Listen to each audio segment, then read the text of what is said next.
So hello guys, आज मैं आपके सामने एक न्यू सीरीज को एक्सप्लेन करने जा रही हूँ जो अभी अभी न्यू रिलीज हुई है। और ये सीरीज भी सोल लैंड और परफेक्ट वर्ल्ड सीरीज की तरह होने वाली है जो आप लोगों को बेहद पसंद आएगा। और मैं सभी से रिक्वेस्ट करूंगी वीडियो को लास्ट तक जरूर देखें।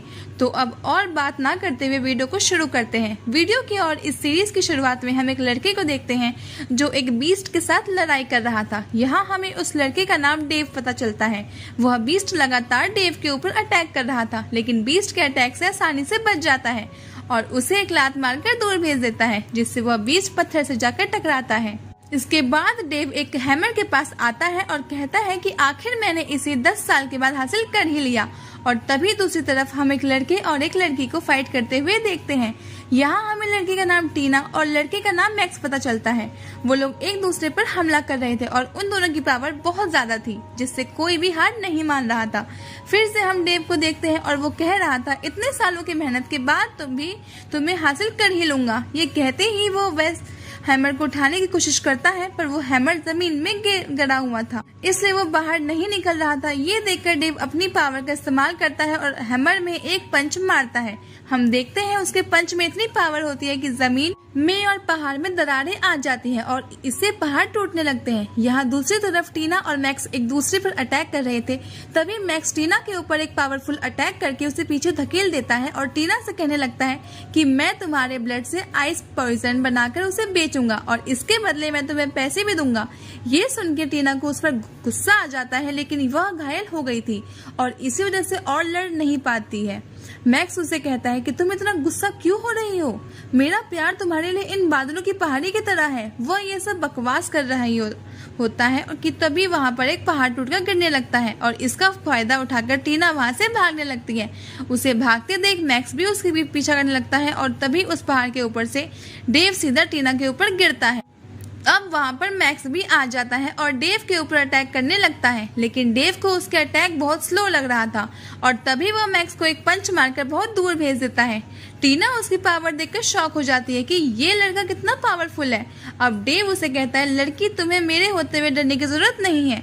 पर टीना उसे बिना भाव दिए वहां से चली जाती है। टीना की जाते ही देख वहां जमीन पर एक ब्रेसलेट दिखाई देता है और वो उसे उठाता है और तभी उसे हैमर की याद आने लगती है, जिससे वो जल्दी से हैमर के पास जाने लगता है। वो देखता है पहाड़ टूट रहा था और फिर डेव कहता है कि यह मेरे पास आखिरी मौका है और मुझे इस हैमर को उठाना ही होगा। ये कह के डेव हैमर को उठाने की कोशिश करता है, लेकिन हैमर की जगह उसका हैंडल निकल जाता है और तभी हैमर में से एक लड़की की आवाज आती है। तो आवाज कहती है कि फाइनली यहाँ कोई आ गया है। डेव यह सुनकर हैरान हो जाता है कि एक हैमर कैसे बोल सकता है। हैमर उसे कहती है, इतने सालों में मुझे कोई यहाँ से बाहर निकालेगा। और डेव से कहती है कि तुम खड़े होकर क्या सोच रहे हो, जल्दी से मुझे यहाँ से बाहर ले चलो वरना हम दोनों यहीं इसी पहाड़ में दब जाएंगे।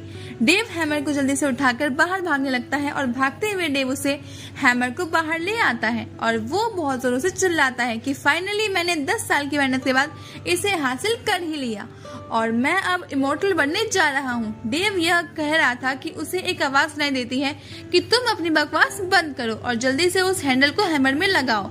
ये सुनकर डेव उस हैंडल को हैमर में लगाता है और उसको ऐसा करते ही हैमर में से एक रोशनी निकलती है और जिससे कि एक लड़की बाहर आती है। अब डेव उस लड़की को देखने लगता है और उसके चारों तरफ घूमने लगता है और मन में सोचता है कहीं ये हैमर एक फेरी तो नहीं है।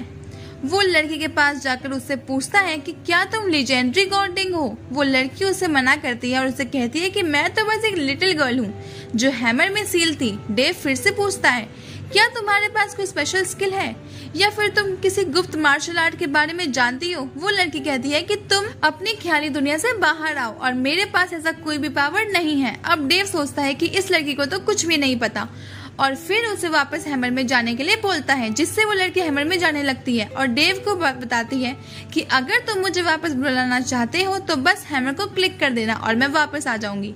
और फिर डेव हैमर को उठाकर वहां से जाने लगता है और कहने लगती है, कहीं मैं 10 साल इस हैमर को पाने के लिए खराब तो नहीं कर दिया। डेव अपने घर आता है, तभी उसकी मदर उसे देखकर बहुत खुश हो जाती है और उसको गले से लगा लेती है और फिर डेव से कहती है कि तुम जिस काम के लिए गए थे फाइनली वो पूरा हो गया और अब बहुत ताकतवर बन गए हो, इसीलिए अब तुम्हें सब बताने का समय आ गया है।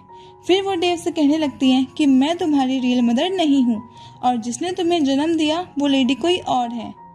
तभी डेव कहता है, मदर आप ये क्या कह रही हैं? आज आपको क्या हो गया है? और तभी उसकी मदर उसे रिस्पेक्ट देते हुए कहने लगती हैं कि तुम एक रॉयल फैमिली के प्रिंस हो और मैं पिछले 10 सालों से इस दिन का इंतजार कर रही थी कि तुम्हें सच बता सकूं। और डेव से कहती है, तुम्हें अपने फादर से बदला लेना होगा, पर इससे पहले तुम्हें वेस्ट की रॉयल मैजेस्टी को पुनर्स्थापित करना ही होगा। अगले सीन में हम एक किंग को देखते हैं और तभी वहाँ पर एक लड़की आती है जो उसकी बेटी होती है और इसका नाम सिया होता है। फिर सिया अपने फादर से पूछती है कि आपने मुझे इतनी जल्दी में यहाँ क्यों बुलाया? तो उसके फादर उसे बताते हैं कि माउंटेन से वल्केरी हैमर गायब हो गया है और तुम्हें वहाँ जाकर पता करना होगा हैमर को कौन लेकर गया है। सिया यह सुनकर शॉक हो जाती है और कहती है कि पिछले 500 सालों में उस हैमर को कोई हिला भी नहीं पाया और अब वो हैमर कौन ले जा सकता है। तभी उसके फादर कहते हैं कि मैं अब बहुत थक गया हूँ और मैं आराम करना चाहता हूँ और तुम चोयो माउंटेन में जाओ और छानबीन करो कि हैमर कहाँ गया है। ये सुनकर सिया वहाँ से जाने लगती है और तभी उसके पास एक आदमी आता है और पूछने लगता है कि किंग ने आपको इतनी जल्दी में क्यों बुलाया था। सिया उसे बताती है कि चुइन माउंटेन में से हैमर कोई ले गया है। ये सुनकर वो आदमी भी शॉक्ड हो जाता है और कहता है, इतने सालों में हैमर को कोई हिला भी नहीं पाया, अब कौन आ गया है जो हैमर को अपने साथ ले गया? और कहता है, उस हैमर के जाने के बाद हम मुसीबत में आ सकते हैं। अब सिया कहती है कि मुझे वो हैमर किसी भी हालत में ढूंढना होगा। अब थोड़ी देर में सिया एक जगह जाती है और वहाँ पर एक आदमी को बुलाती है और उसे कहती है कि चोयो माउंटेन से हैमर गायब हो गया है और तुम्हें वहाँ जाकर पता करना होगा कि वो हैमर कहाँ गया है। तभी वो आदमी वहाँ से हैमर के बारे में पता करने के लिए रवाना हो जाता है। और फिर अगले सीन में हम डेव और उसकी मदर को देखते हैं। वो डेव को बताती है कि शेनवू की बैटल में पेंगलोई ने अपने अंकल को थ्रोन में बैठने में मदद करी और इसके बाद जेंग्यू किंगडम और 12 स्टेट में उनका सम्मान किया जाने लगा। फिर डेव अपनी मदर से कहता है कि आप मुझे ये स्टोरी बचपन से सुनाती आ रही हैं। उसकी मदर कहती है, मैंने तुम्हें सारी बातें नहीं बताई और जब मैं जो तुम्हें बताने जा रही हूँ तुम्हें उसे गौर से सुनना होगा। जब वॉर शुरू होने वाली थी तब क्वीन ने ड्रैगन सन को जन्म दिया और उसके बाद वो मर गई और वो ड्रैगन सन तुम हो और तुम सभी ने तुम शैतान का पुत्र समझा और तुम्हारे पिता ने तुम्हें एक्सपर्ट नहीं किया और तुम्हें एक मामूली इंसान को सौंप दिया गया, पर तुम एक मामूली इंसान नहीं हो।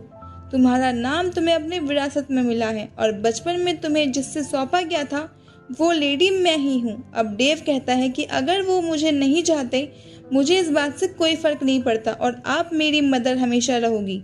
उसकी मदर डेव को और भी बताती है कि जब वॉर खत्म हुई थी मैं तुम्हें तुम्हारे फादर के पास ले गई, पर उन्होंने मुझे सिल्वर और गोल्ड दिया और मुझे वहां से कहीं दूर जाने को बोला और इसके बाद मैं तुम्हें चोयो माउंटेन में लेकर आ गई और पिछले 10 सालों से मैं इस दिन का इंतजार कर रही थी कि कब तुम अपनी कल्टीवेशन पूरी करोगे और गॉड हैमर को लेकर आओगे और अब तुमने इतने ताकतवर बन गए हो कि अपने फादर और उन सभी से बदला ले सको जिन्होंने तुम्हारे साथ गलत किया। फिर दूसरी तरफ हम प्रिंसेस सिया को देखते हैं। वो कहती है कि सैकड़ों सालों से गॉड हैमर चोयो माउंटेन में था और अब पता नहीं उसे कौन ले गया है और मुझे जल्द से जल्द सारी सच्चाई का पता लगाना होगा। देव उसकी माँ से कहता है कि वो कल ये गाँव छोड़कर टैंक पैलेस में जाएगा और उसकी माँ को वहाँ के सिंहासन पर बिठाएगा। ये सुनकर उसकी माँ की आंखों में आंसू आ जाते हैं। फिर वो देव से पूछती है कि वो जो हैमर तुम्हें मिला था क्या उसमें तुम्हें बहुत ज्यादा पावर दी है, मतलब क्या अब तुम इमॉर्टल बन गए हो? फिर देव कहता है कि नहीं, शायद माँ बाप को किसी ने बेवकूफ बना दिया होगा, तो वो तो सिर्फ लकड़ी का मामूली टूटा हुआ हथौड़ा है। फिर वो उनको हैमर दिखाता है और उसकी माँ वो हैमर को देखती है कि वो तो टूटा है और फिर वो बेहोश होने लगती है। फिर देव उन्हें बिस्तर पर लेटाता है और बताता है कि इस हैमर में से लड़की भी निकली थी। उसकी माँ को ये बात थोड़ी अजीब लगती है और वो देव से कहने लगती है कि तुम जिस काम के लिए जा रहे हो ये बहुत ज्यादा ही मुश्किल है और इसमें जान की भी बात आ सकती है और तुम अगर चले गए तो तुम्हारी फैमिली खत्म हो जाएगी, इसलिए तुम्हें जल्दी से शादी कर लेनी चाहिए। लेकिन फिर देव मना कर देता है और चला जाता है। फिर हम सुबह का सीन देखते हैं और जब देव अपने घोड़े पर बैठकर निकलने वाला है और अपनी माँ से कहता है कि मैं अच्छी खबर लूंगा, मेरा इंतजार करना, और फिर ये कहकर देव निकल पड़ता है। फिर हम देखते हैं कि देव की माँ कह रही है कि देख रही हो महारानी, हमारा बेटा कितना बड़ा हो गया है। फिर हम देव को देखते हैं और वो घोड़े पर जा रहा है और उससे आवाज आती है कि कोई लड़की कह रही है कि अच्छा तो तुम्हारी मम्मी चाहती है कि तुम्हारा एक बेटा हो। फिर देव घोड़े को रोक कर देखता है तो उसे पता चलता है कि ये उसी हैमर वाली गर्ल की आवाज थी।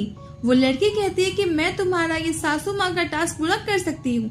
फिर देव कहता है कि वो तुम्हारी सासू माँ कब से हो गई, मुझे तो तुम्हारा नाम भी नहीं पता। वो लड़की सोचती है पर उसे खुद का नाम याद नहीं आता। फिर देव कहता है कि ठीक है, मैं तुम्हें अब से गोल्डन हैमर बोलूंगा। फिर वो कहते हैं ठीक है, तो मुझे एक नाम भी मिल गया है। फिर अगले सीन में देव एक राज्य के पास पहुंचता है, पर उसे बाहर ही वहां से सैनिक रोक लेते हैं और कहते हैं कि तुम कौन हो, तुम्हें पता नहीं कि ये 2 राज्यों की सीमा है। फिर देव वहां देखता है कि उस जगह का नाम ननवही है और बड़े कॉन्फिडेंट होकर कहता है कि इस राज्य के अंदर जाने से पहले तुम लोग मेरी शिंग शाओशिंजी से इमॉर्टल्स पावर के सामने अपने घुटने टेक दो। पर वो एक सैनिक दूसरे से कहता है कि पहले ही हमारा एक बंदा गायब है, इसलिए हमें इसे पकड़ लेना चाहिए जिससे कि हमारी सैलरी पर कोई फर्क ना पड़े। फिर देव उन सैनिक में से माफी मांगने का कहता है और वो सैनिक उसे ही पकड़ ले जाते हैं। फिर थोड़ी देर बाद उसे होश आता है तो वो देखता है कि वो एक जेल में बंद है और वहीं पर वो हैमर गर्ल भी है और वो उसे कहती है कि उसे भूख लगी है। और फिर देव पूछता है कि लेकिन तुम उस हैमर से बाहर कैसे आई। तो फिर वो बताती है मैंने उन दोनों मूर्खों से कहा कि तुम इस हैमर पर हाथ फेरो, तो उन्होंने फेरा और मैं बाहर आ गई और मुझे उनसे पता चला कि उन्होंने तुम्हें कहाँ रखा है। फिर वो लड़की देव से कहती है कि क्या तुम घोड़े का वेस्ट उठाने का काम कर सकते हो क्या? क्यों? कि मैंने सुना है कि इन्हें कोई इस काम के लिए कोई चाहिए। लेकिन देव कहता है कि क्यों घोड़े का वेस्ट उठाऊंगा। फिर वो सीन चेंज हो जाता है और हम देव को देखते हैं कि जो कि भूखा है और अगले राज्य को ढूंढने निकल पड़ा है। फिर वो सामने देखता है कि कोई 2 लोग लड़ रहे हैं और वो दोनों और कोई नहीं टीना और मैक्स हैं। फिर मैक्स की नजर देव पर पड़ती है और वो उस पर दूर से ही अटैक करता है और फिर हम देखते हैं कि टीना आसमान में छलांग लगाती है और देव भी उसे नहीं देख रहा होता है और फिर टीना मैक्स का अटैक रोककर देव को बचाती है। फिर देव उसे पहचान जाता है और उससे कहने लगता है कि ये मैं हूँ, तुमने मुझे पहचाना, उस दिन वाला लड़का। फिर इतने में ही मैक्स अपनी सोर्ड से अटैक करता है पर देव उसे एक हाथ से ही रोक लेता है और ये कर टीना शॉक हो जाती है और सोचती है कि ये लड़का कितना ताकतवर है, पर ये है कौन। फिर हम देखते हैं कि मैक्स कहता है कि मुझे अभी कहीं जाना है, तो हम फिर कभी बात करेंगे।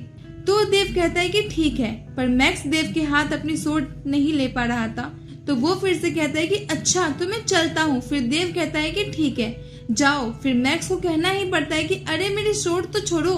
फिर देव कहता है अरे मैं तो भूल ही गया था और जैसे ही देव वो शॉट छोड़ता है तो मैक्स के बहुत ताकत से खींचने के कारण वो बहुत तेज पीछे को फिका जाता है।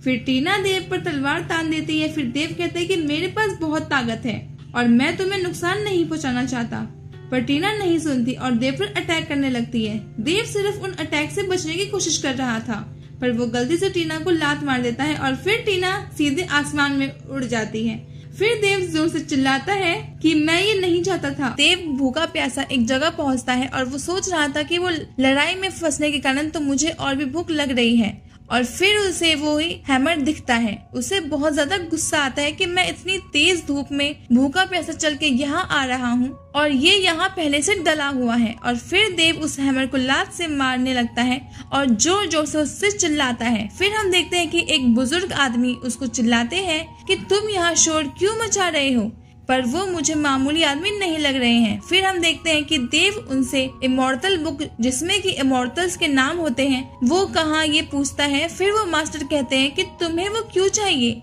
फिर देव कहता है कि वो जानना आपका काम नहीं है, आप बस मुझे बताइए कि वो कहाँ है। फिर मास्टर कहते हैं कि अच्छा तो बिना कारण तो मैं तुम्हें उसका पता नहीं बताऊंगा। फिर देव उनसे कहता है कि मुझे बस उसमें ये देखना था कि मैं हॉर्स डंक उठाने के लिए एलिजिबल हूँ या नहीं। दरअसल ये काम देव इसलिए कर रहा था क्योंकि वो उस राज्य में रहना चाहता था और ये नौकरी कर वो वहाँ किसी के नजरों में नहीं आना चाहता था। फिर मास्टर उसे उस बुक के स्टोन के पास ले जाते हैं और फिर उसमें से एक कार्ड। फिर मास्टर उस कार्ड को देखकर कहते हैं कि मैंने तुम्हारे जितने कमजोर इमॉर्टल्स को कभी नहीं देखा। फिर देव फिर कोशिश करता है पर यही रिजल्ट आता है। फिर मास्टर कहते हैं कि हम तुम जैसे इमॉर्टल्स को फार्ट इमॉर्टल्स कहते हैं। फिर मास्टर देव को जहाँ वो रहते हैं उस जगह लाते हैं और फिर हम देखते हैं कि देव बहुत ही दुखी था। तो ये देखकर मास्टर उससे कहते हैं कि तुम चिंता मत करो, तुम उन लाखों इमॉर्टल्स क्लेटिवर्स में से एक हो। फिर देव उन्हें चुप होने के लिए कह देता है। फिर मास्टर उसे कहते हैं कि अगर टीचर अच्छा हो तो स्टूडेंट भी अच्छा होता है और मैंने अपनी पूरी लाइफ में जो भी कुछ सिखाया है वो मैं तुम्हें सिखाने के लिए तैयार हूँ और जब मैं इस दुनिया की शांति तुम पर छोड़ता हूँ फिर वहाँ एक सैनिक आता है जो कि उनसे कहता है कि मुझे खबर मिली है कि आपको एक पार्ट इमॉर्टल स्टूडेंट मिला है। मास्टर कहते हैं हाँ। फिर वो सैनिक कहता है कि मैं सिर्फ ये बताने आया हूँ कि तेंग राज्य का वो हैमर चोरी हो गया है और ये पता नहीं चल रहा कि किसने उसे चुराया है। फिर सैनिक देव को देखता है और कहता है कि मुझे नहीं लगता कि ये उसे छू भी पाएगा और जाने लगता है। फिर देव वो हैमर उस सैनिक के पास फेंकता है और सैनिक गुस्सा हो जाता है, पर मास्टर उस सैनिक को रोक लेते हैं। फिर देव कहता है कि यही वही हैमर है, तो मास्टर और सैनिक दोनों बहुत ही तेज हंसने लगते हैं और सैनिक कहता है कि अरे भाई, इस बच्चे के दिमाग में भी कुछ प्रॉब्लम है शायद। और फिर वो सैनिक वहाँ से चला आता है और फिर मास्टर उस हैमर को इससे ही टच करता है तो वो हैमर बिल्कुल हिलता ही नहीं। फिर वो जल्दी से गेट बंद कर लेते हैं और देव से कहते हैं कि मैंने कभी आस नहीं छोड़ी थी, मुझे पता था कि तुम जरूर आओगे। फिर देव उनसे कहता है कि कहीं आपकी तबीयत तो खराब नहीं। फिर मास्टर कहते हैं कि मुझ में कौन हूँ। फिर देव पूछता है, फिर मास्टर उसे कहते हैं कि तुमने मुझे जरूरी ही कोई मामूली आदमी समझा होगा, पर नहीं, मैं इस स्कूल का हेड हूँ। पर देव जाने लगता है। फिर मास्टर उसे कुछ चीजें देते हैं, पर हमारे देव भैया को उन चीजों में कोई इंटरेस्ट नहीं था। वो वहाँ से चलते बनते हैं, पर मास्टर अपनी मैजिक से उसे पकड़कर तानते हैं और अपनी असली जगह से ले जाते हैं और रास्ते में बताते हैं कि वहाँ तुम कई चीज सीख पाओगे और स्पिरिचुअल ट्रांसफॉर्मेशन कर पाओगे और हमारे स्कूल में बहुत सी फेरिस भी है। तो अब देव बाकी की बातों को इग्नोर कर देता है और फेरिस की बात सुनकर उसके काम में घंटी बजती है। फिर अगले सीन में हम शेंग डायनेस्टी के राजा को देखते हैं और फिर उनके पास तेंग राज्य के राजा की बेटी, जिसे उन्होंने हैमर लेने भेजा है, वो आती है और राजा से कहती है कि हमारा हैमर चोरी हो गया है, मैं उसी सिलसिले में आपसे बात करने आई हूँ। फिर राजा कहता है कि वो तुम्हारा खजाना था और हमें उसमें कोई भी इंटरेस्ट नहीं है और अगर तुम्हें ऐसा लगता है कि हमने लिया है तो तुम उसे ढूंढ लो, हम तुम्हें वो लौटा देंगे। फिर किंग उसे साउथ एरिया पर अभी तक के मिले ट्रेजर दिखाते हैं। फिर वो कहती है कि नहीं, इनमें से कोई भी नहीं है। फिर हम देखते हैं कि मैक्स वहाँ आता है और कहता है कि मैंने सुना है कि तेंग राज्य का प्रिंस यहाँ आया है जो कि पेंगलाई की गोल्डन लिस्ट में टॉप 3 में है। कहाँ है रोक सीहोंग? फिर आगे आके वो देखता है कि असलियत में वो लड़का नहीं, एक लड़की है, पर होंग कुछ नहीं कहती और जाने लगती है। फिर हम देखते हैं कि किंग मैक्स से कहते हैं कि मुझे ये जानने की बहुत ज्यादा इच्छा हो रही है कि असलियत में किसने वो हैमर निकाला होगा, कौन होगा इतना ताकतवर। देव एक जगह पर बैठकर कल्टीवेशन कर रहा है और फिर कमरे में मास्टर आ जाते हैं, पर वो कुछ ज्यादा यंग लग रहे थे और देव को भी इस बात पर यकीन नहीं हो रहा था। फिर मास्टर बताते हैं कि मैंने अपने लाइफ में 40 साल तो तुम्हें दे दिए हैं और अब मैं सिर्फ 45 साल का हूँ और मुझे अपनी ये पावर किसी को देने के लिए एक सक्सेसर चाहिए। फिर देव पूछता है कि आपने ये पावर मुझे ही क्यों दी। ये सुनकर मास्टर कहते हैं कि मेरे साथ आओ और फिर वो उसे बाहर की ओर ले जाते हैं। फिर हम देखते हैं कि बाहर जाकर मास्टर देव से कहते हैं कि इस दुनिया में 2 तरह के इंसान होते हैं। तभी देव बोल पड़ता है कि हाँ, आदमी और औरत। फिर मास्टर उसे चुप करा कर कहते हैं कि नहीं, एक इमॉर्टल और दूसरे मार्शल आर्टिस्ट। और फिर मास्टर उसे बताते हैं कि जब इमॉर्टल और मार्शल आर्टिस्ट का मुकाबला नहीं हुआ था, उससे पहले हर कोई मार्शल आर्ट सीखता था। फिर बैटल के बाद इमॉर्टल कल्टीवेशन का एक चालू हो गया और अब जिसे देखो वो यही करता है और एक बहुत बड़ा बेवकूफ भी चाहे तो स्ट्रॉन्ग बन सकता है। फिर देव कहता है कि क्या आप मुझे ही भी बेवकूफ करने की कोशिश कर रहे हो। फिर मास्टर कहते हैं कि देखो, अगर तुम बेवकूफ भी हो तो भी तुम 3 साल में आराम से मीडियम इमॉर्टल को पार कर दोगे। फिर देव कहता है कि आप मुझे अभी भी बेवकूफ कह रहे हैं। फिर मास्टर उसे आराम से बिठाकर बताते हैं कि इमॉर्टल पैदा नहीं होते और ना ही मार्शल आर्टिस्ट जन्म से मार्शल आर्टिस्ट होते हैं, उन्हें ये सब सीखने में 200 साल लग जाते हैं। और मुझे देखो, मैं पूरे 10 साल से तुम्हारा इंतजार कर रहा हूँ, मैंने कभी भी होप नहीं छोड़ी। मुझे कई ताकतवर योद्धा मिले पर तुम उनसे सबसे कमजोर हो, फिर भी मुझे तुम पसंद आए। मास्टर देव से कहते हैं कि ये कितनी कमाल की बात है ना, पर देव को ये सिर्फ बकवास और बेइज्जती ही लग रही थी। फिर मास्टर एक लेडी को आवाज देते हैं। फिर हम देखते हैं कि सामने के गेट से लेडी आती है। मास्टर उसे कहते हैं कि चुन हुआ, अब हम फाइनली शादी कर सकते हैं। फिर वो दोनों चले जाते हैं और जाते जाते मास्टर देव से कहते हैं कि सुनो, कल हम दोनों शादी करेंगे तो तुम्हें उसके लिए पैसे वही टेबल पर रख देना। और फिर देव उनसे ऊपर की एक खाली बर्तन फेंकता है और कहता है कि ये रहे तुम्हारे पैसे। फिर अगले सीन में हम देव अपना बैग रेडी करके वहाँ से जा रहा है और कह रहा है कि मेरा भी दिमाग खराब हो गया है, मुझे वो बूढ़े आदमी के बात में आना ही नहीं चाहिए था। फिर देव बाहर निकलता है और वो हैमर बीच में आ जाता है और फिर देव मुंह के बल जमीन पे गिर जाता है और फिर हैमर को उठाता है और उस पर हाथ फेरता है। फिर वो हैमर गर्ल आती है और कहती है कि क्या तुम्हें कुछ खाने को मिला? क्या मुझे बहुत भूख लगी है। फिर देव कहता है कि नहीं, मेरे पास कुछ भी खाने का नहीं है। फिर हैमर गर्ल कहती है कि अगर मैं अच्छी तरह नहीं खाऊंगी तो फिर तुम्हें बेबी कैसे दूंगी। फिर देव उसको धक्का देता है और कहता है कि एक से बढ़कर एक बड़े पड़े हैं यहाँ, और जब से मैं इस सॉन्ग स्टेट में आया हूँ तब से मेरे साथ कुछ अच्छा नहीं हुआ है। फिर देव हैमर गर्ल से कहता है कि हमें पहले इस नर्क से निकलना होगा। फिर वो दोनों वहां से चले जाते हैं। फिर हम मास्टर को देखते हैं जो कि सोच रहे थे कि मैंने उसे थाम टोकने तो दिया ही नहीं, पर कोई बात नहीं, वैसे मास्टर को ये नहीं पता है कि देव वहां से जा चुका है। फिर हम देव और हैमर गर्ल को देखते हैं जिनको एक अच्छी जगह मिल गई थी रुकने के लिए। देव वहीं बैठ जाता है। फिर हैमर गर्ल उसे कहती है कि हमें कुछ तो करना ही होगा।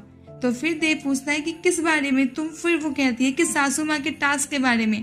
फिर देव मना करता है और फिर वो कहती है कि पर तुमने सासू माँ को प्रॉमिस किया है। और फिर तो देव ऊपर जंप करती है और कहती है कि तो हमें पहले क्या करना है बताओ। और हम देखते हैं कि देव हमारी गर्ल से कहता है कि तुम उस हथौड़े में 5000 साल से बंद थी, इसका मतलब तुम बूढ़ी डिमन हो, पूरी 5000 साल बूढ़ी। हैमर गर्ल को गुस्सा आ गया और वो बोली तुम हो गए बूढ़े, देखो वो सब मैंने पहले कहा था, अब उसे भूल जाओ।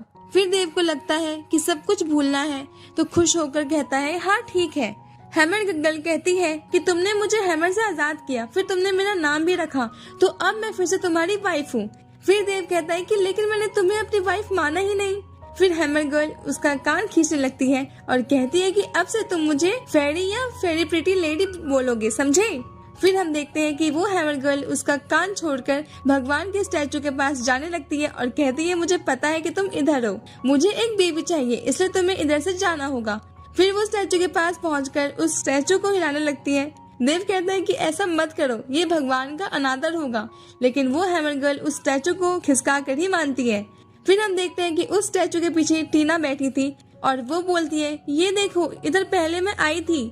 फिर देव टीना से कहता है कि तुम यहाँ क्या कर रही हो, क्या उस लड़के ने तुमसे फिर से लड़ाई की। फिर टीना कहती है कि मैं तुम्हारी जितनी ताकतवर नहीं हूँ, और इतना कहकर वो जाने लगती है। फिर हैमर गर्ल उसे रोकती है। देव पूछता है कि ये क्या कर रही हो, तो फिर हैमर गर्ल कहती है तुम्हें ये लड़की पसंद है ना। फिर देव कहता है कि अब ये बात तुम्हारे दिमाग में कहाँ से आ गई। फिर वो हैमर गर्ल देव के पास से वो लॉकेट जैसी चीज निकालती है जो कि देव को टीना से पहली बार मिलने पर मिली थी।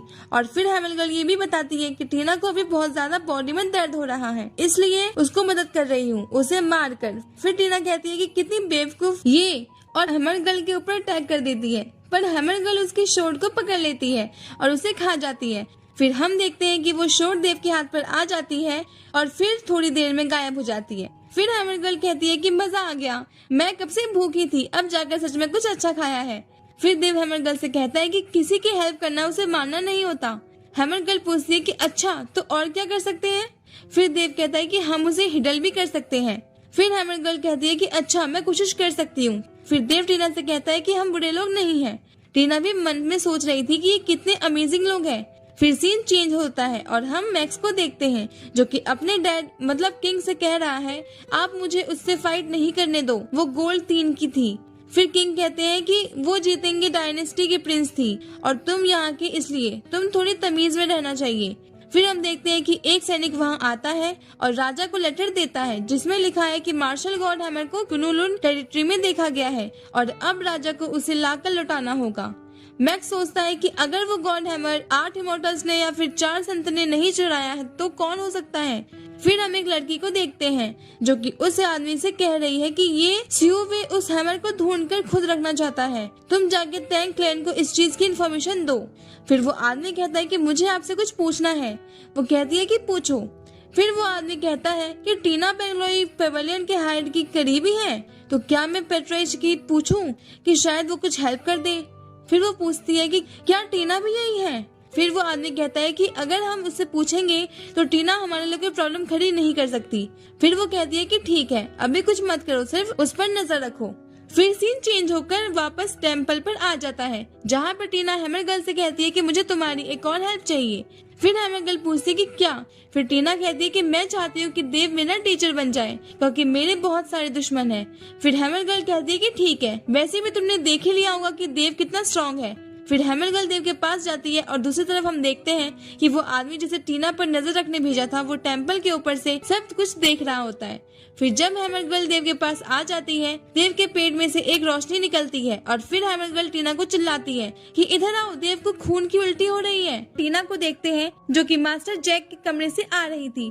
फिर तभी वहाँ मास्टर जैक आ जाते हैं और टीना से कहते हैं कि तुम्हारे अंदर जो कोल्ड पॉइजन है वो कम हो रहा है, इससे अभी तो कोई दिक्कत नहीं है, पर मैं आगे का कुछ नहीं कह सकता। पर टीना कोई जवाब नहीं देती और बस सब्जी की टोकरी लेकर चली जाती है।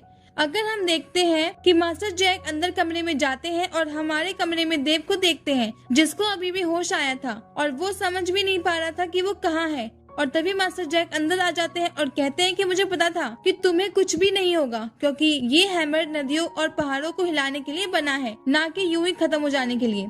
फिर मास्टर जैक उस हैमर को उठाते हैं और कहते हैं कि जिसके पास में ये हैमर होगा वो ब्रिट सेक्ट का हेड माना जाएगा। पर दूसरी तरफ देव को इन बातों से कोई फर्क नहीं पड़ रहा था। वो कहता है कि लेकिन मैं यहाँ आया कैसे?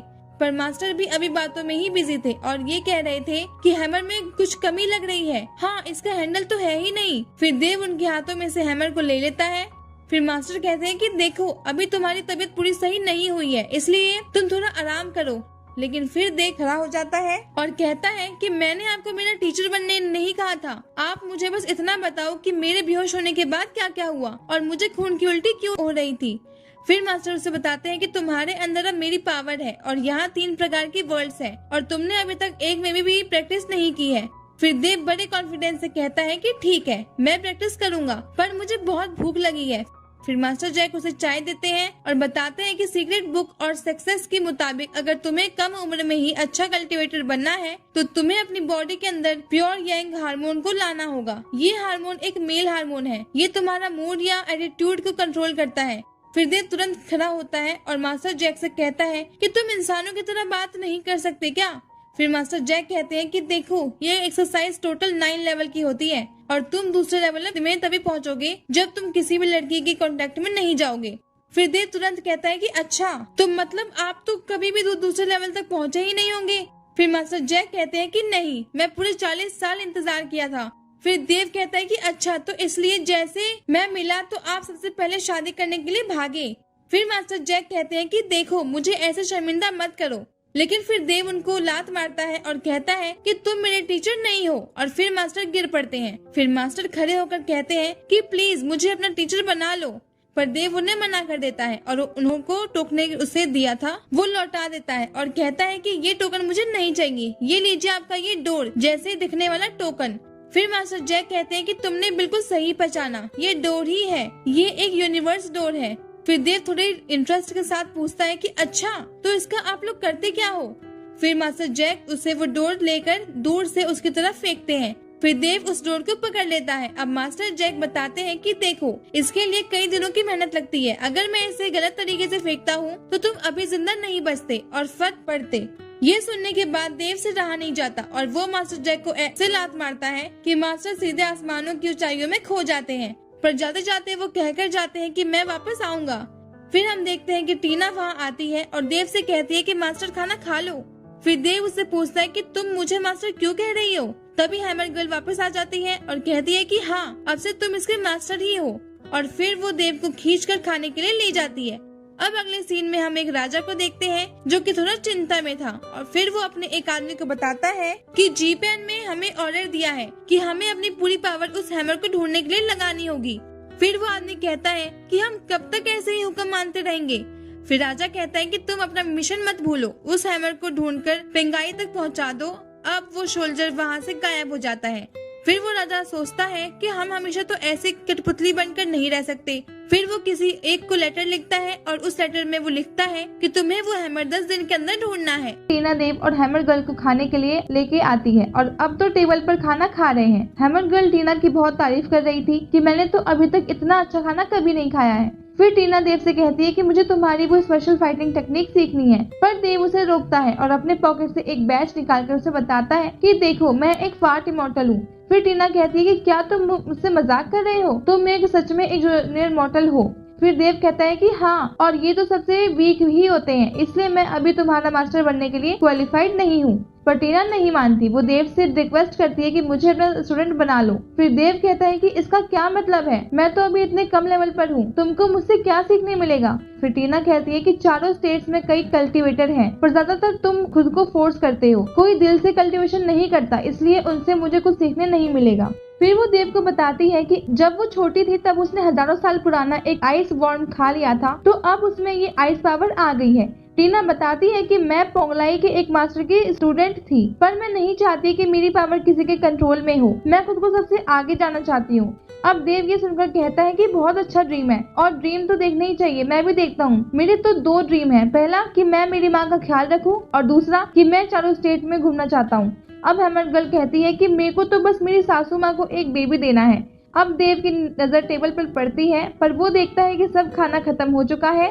और अब हैमर गर्ल कहती है कि क्या मुझे और खाना मिलेगा, और देव टीना से पूछता है कि क्या ये पूरा खाना तुमने बनाया था। टीना कहती है कि हाँ, पर ये फ्री नहीं था, इसके बदले तुम्हें मेरा टी-शर्ट बनना होगा। अब कुछ देर बाद हम देखते हैं कि देव बैठकर ट्रेनिंग करने की बुक को देख रहा है, क्योंकि मास्टर ने कहा था कि अगर देव कुछ दिन तक ट्रेनिंग नहीं करेगा तो उसकी बॉडी ब्लास्ट हो जाएगी। अब देव को उस बुक में एक ऐसी चीज मिल जाती है जिसको वो इंजिल कर सके। अब वो उस पेज को फाड़ कर रख लेता है और बुक को फेंक देता है, पर वो बुक एक पेपर शीट बनकर वापस देव के पास आ जाती है। अब देव उस शीट को भी रोल करके फेंक देता है और गुस्से में मास्टर को चिल्लाता है, क्योंकि ये सब टाइम पास उसे उन्हीं की वजह से करना पड़ रहा था। पर तभी वहाँ मास्टर प्रकट हो जाते हैं। देव पूछता है कि क्या तुम भूल हो, तो चिल्लाते हैं आ गए। मास्टर कहते हैं कि नहीं, मैं भूत नहीं हूँ, जब तुम्हें मेरी सबसे ज्यादा जरूरत होगी या फिर जब तुम चिल्लाओगे तो मैं आ जाऊंगा। अब देव उनसे पूछता है कि आपने मुझे ट्रेनिंग को तो कह दिया, पर आपने मुझे ये तो बताया ही नहीं करना क्या है। अब मास्टर कहते हैं कि वैसे तुम तो जो पढ़ रहे थे वो कोई ट्रेनिंग की बुक नहीं थी, बस आसानी से मरने के तरीके थे, और तुमने मेरे कहने पर वो ट्राई करने का सोचा, इसलिए तुम मेरे पहले टेस्ट में पास हुए। अब देव को ये सुनकर गुस्सा आ जाता है और फिर वो मास्टर को लात मारता है। अब मास्टर उससे कहते हैं कि देखो, अब तुमने पहला टेस्ट तो पास कर लिया है, अब मैं तुम्हें जो बात बोलने वाला हूँ वो बहुत इम्पोर्टेंट है, इसलिए थोड़े ध्यान से सुनना। फिर मास्टर उसे कहते हैं कि मैं रेन जियाओ स्पिरिट सेक्ट का 338वां हेड हूँ, अब तुम्हें 349वां हेड बनना है। ये सुनकर देव बहुत खुश हो जाता है, पर वो अपने एक्सप्रेशन की कंट्रोल करता है और कहता है कि वो सब छोड़ो, मेरे को तो आप बस ये इस बुक का पता बता दो जिससे मैं अपनी ट्रेनिंग स्टार्ट कर सकूं। अब मास्टर देव से कहते हैं कि तुम चिंता मत करो, तुम बस स्पिरिट्सवर्ड माउंटेन पर जाओ और वहाँ जाके तुम 9 सन्स स्पिरिचुअल सर्कल को सीख लो। फिर देव कहता है कि पर मुझे तो उस माउंटेन का रास्ता पता ही नहीं है। अब इतना कहते ही मास्टर उसे उस माउंटेन का मैप दे देते हैं और कहते हैं कि देखो, तुमको वहाँ 10 दिन के अंदर अंदर जाना होगा, वरना तुम्हारी बॉडी एक्सप्लोड हो जाएगी, तुम्हें बिल्कुल देर नहीं करनी चाहिए। और फिर मास्टर देव को वो मैप देकर अपनी वाइफ के साथ चले जाते हैं 4 स्टेट्स की सैर करने। और फिर सीन चेंज होता है और हम उस लड़की को देखते हैं जिसे टीना के पीछे अपने आदमी को लगाया था। अब उसका आदमी वापस आ गया था और अब वो लड़की कहती है कि तुम्हें अभी भी उस पर नजर रखनी है और अभी भी हमें कुछ करने की जरूरत नहीं है। देव अपने हैमर को कंधे पर रखकर टीना के साथ उसी माउंटेन की तरफ जा रहा है जहाँ का मैप उसे मास्टर जैक ने दिया था, और टीना उसे रास्ता गाइड कर रही है क्योंकि उसे उस जगह की अच्छी खासी नॉलेज है। अब आगे बढ़ते बढ़ते देव पूछता है कि हमें और कितना दूर जाना होगा, तो टीना कहती है कि अभी तो बहुत ज्यादा दूर जाना है। और तभी मैक्स अपने घोड़े पर बैठकर उनके सामने आ जाता है। उसके साथ कुछ इमोर्टल्स के गार्ड्स भी होते हैं और फिर मैक्स उन्हें वहीं रुकने को कहता है, पर टीना देव से कहती है कि इस पर ध्यान मत दो, हमें आगे बढ़ते रहना चाहिए, ये सिर्फ हमारा टाइम वेस्ट करेगा और कुछ नहीं। और बस फिर टीना और देव से कहती है कि इस पर ध्यान मत दो, और बस फिर देव शांति से आगे बढ़ने लगता है। पर मैक्स अपने इमोर्टल गार्ड्स को देव और टीना को रोकने का हुक्म देता है और गार्ड्स तुरंत टीना के देव के सामने आ जाते हैं। और देव मैक्स से कहता है कि शायद तुम ऐसे नहीं मानोगे, पर देव कुछ करे इसके पहले ही टीना मैक्स पर अटैक कर देती है, लेकिन वो मैक्स के पास पहुंच ही नहीं पाती क्योंकि बीच में 2 गार्ड्स अपनी पावर से एक शील्ड बना देते हैं और टीना उस शील्ड से टकराकर पीछे हो जाती है। अब तुरंत ही वो गार्ड्स टीना पर अटैक कर देते हैं, पर टीना उनसे बचते जाती है। पर अब वो 2 लोग थे इसलिए उसे थोड़ी प्रॉब्लम हो रही थी। अब मैक्स उससे कहता है कि तुम फालतू में मेहनत कर रही हो, तुम कभी मेरे इमोर्टल्स गार्ड्स को हरा नहीं सकती। अब देव टीना के पास आकर कहता है कि मेरी वजह से तुम्हारी आइस स्वॉर्ड चली गई और अब मैं ये नहीं कह सकता कि कभी वो स्वॉर्ड वापस मिलेगी कि नहीं, इसलिए तुम मेरा हैमर यूज कर सकती हो। पर टीना मना कर देती है और अब मैक्स अपने सभी गार्ड्स को टीना को पकड़ने का ऑर्डर देता है और सभी गार्ड्स मिलकर एक फॉर्मेशन बनाने लगते हैं। पर देव को कुछ समझ नहीं आ रहा था, इसलिए वो टीना से पूछता है कि तो टीना उसे बताती है कि ये लोग इमोर्टल्स एग्जीक्यूशन फॉर्मेशन बना रहे हैं और ये अटैक बहुत ही ज्यादा खतरनाक होता है। और इतना बताते ही तुरंत टीना अभी अपने आइस पावर से एक फॉर्मेशन बना के आसमान में जंप करती है और हम देखते हैं कि जमीन पर पूरे में बर्फ जमने लगती है। और फिर टीना आसमान से फ्लाइंग स्नो अटैक करती है और इस अटैक से सारे गार्ड्स के पैर फ्रीज हो जाते हैं और वो हिल भी नहीं पाते। देव तो ये सब देखकर शॉक था ही, पर मैक्स भी सोच में पड़ गया था कि क्योंकि उन 6 इमोर्टल्स को रोक पाना इतना आसान नहीं था। अब हम देखते हैं कि उन इमोर्टल्स की स्वॉर्ड भी फ्रीज होने लगती है और टीना अपनी पावर का यूज करके उन सभी के स्वॉर्ड ब्रेक कर देती है। और फिर टीना एक और अटैक करती है जिससे उन सभी गार्ड्स की बॉडी भी फ्रीज हो जाती है और अब वो सिर्फ अपना हाथ और गर्दन ही हिला पा रहे थे। अब देव कहता है कि तुम तो कमाल ही हो, पर अब इतनी पावर यूज करने के कारण टीना की बॉडी बहुत वीक होने लगती है। वो वापस जमीन पर आ जाती है और देव उसके पास आकर कहता है कि तुम ठीक तो हो। पर तभी देव की बॉडी में भी पहले की तरह पेन होने लगता है, पर वो पेन कुछ देर में रुक जाता है। फिर मैक्स टीना से कहता है कि तुम सच में गोल्डन इमोर्टल लेवल के लायक हो और फिर मैक्स वहाँ से चला जाता है। अब देव उसके पीछे जाने के लिए आगे बढ़ता है, पर टीना उसे रोक लेती है और कहती है कि हमें फालतू टाइम वेस्ट नहीं करना चाहिए और आगे बढ़ना चाहिए। अब देव भी उसकी बात मान लेता है और आगे बढ़ने लगता है।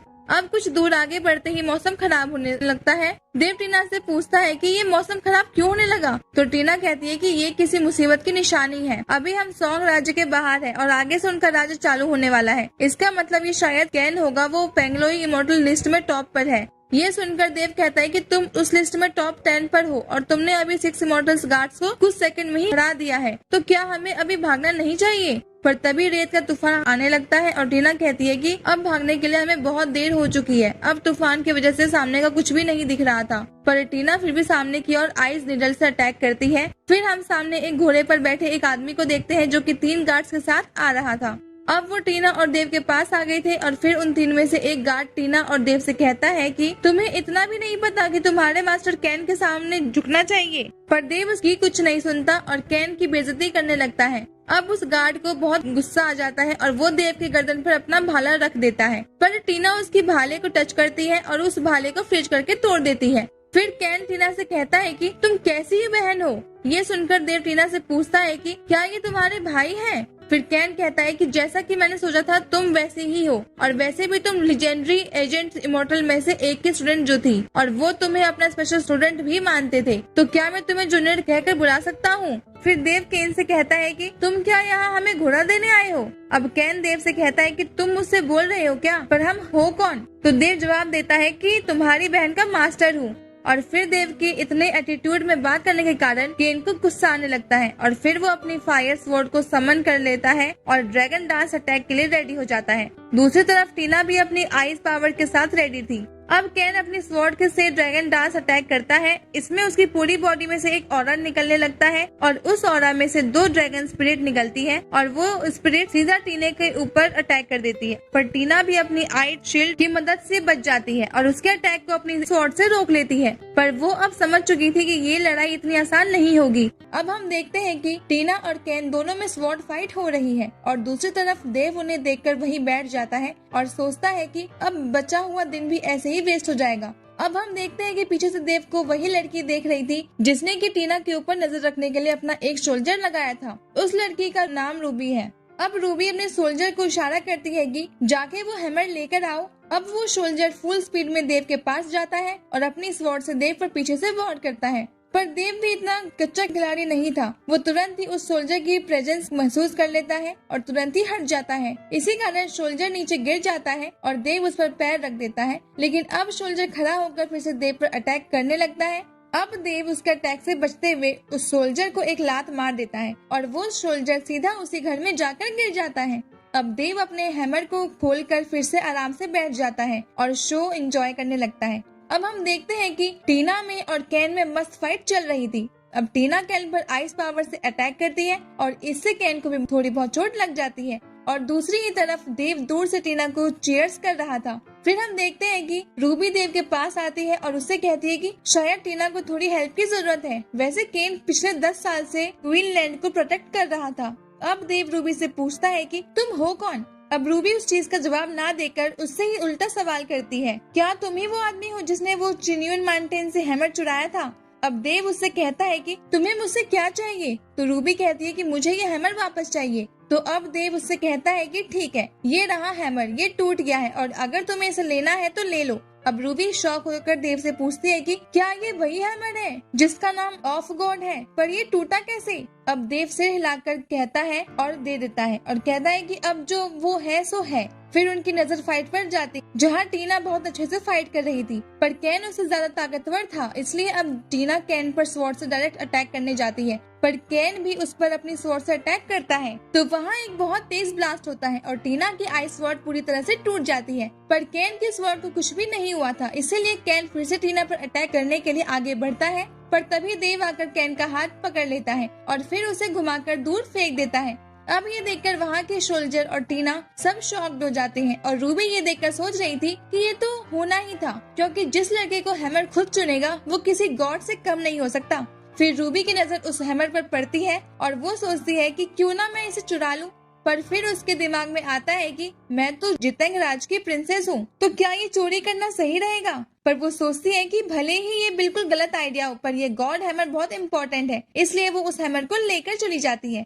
अब कैन को फेंकने के बाद देव टीना से कहता है कि चलो अब यहाँ तो सब कचरा साफ हो गया है, पर टीना अभी भी उसकी पावर देखकर शॉक थी। वो देव से पूछती है कि तुमने कौन से मूव का यूज किया था, क्या तुम वो मुझे मूव सिखाओगे? तो देव उससे कहता है कि ये कोई सा मूव नहीं था, मैंने बस उसका हाथ पकड़ा और उसे फेंक दिया, सिंपल है, तुम भी कर सकती हो। पर टीना फिर भी शॉक थी, क्योंकि कैन टॉप नंबर पर था पेंगलाई लिस्ट में और उसे हराना बहुत ही ज्यादा मुश्किल था। अब देव टीना से पूछता है कि वहाँ मेरे साथ खड़ी थी वो कौन थी? तो टीना उसे बताती है कि वो रूबी थी, जितेंग राज्य की प्रिंस। फिर देव उससे कहता है कि प्रिंस, पर मुझे तो वो लड़की लग रही थी। अब टीना उसे बताती है कि हाँ, वो लड़की ही है। फिर देव उससे पूछता है कि क्या तुम एक दूसरे को जानते हो? तो टीना कहती है कि हाँ, मेरी उसके साथ बहुत पहले एक हिस्ट्री रह चुकी है। अब टीना देव को कहती है कि तुमने पेंगलाई लिस्ट के टॉप मेंबर को कुछ सेकंड में ही हरा दिया, शायद वो स्टोन खराब हो गया होगा, इसलिए वो ये नहीं बता पाया कि तुम कितने स्ट्रॉन्ग हो।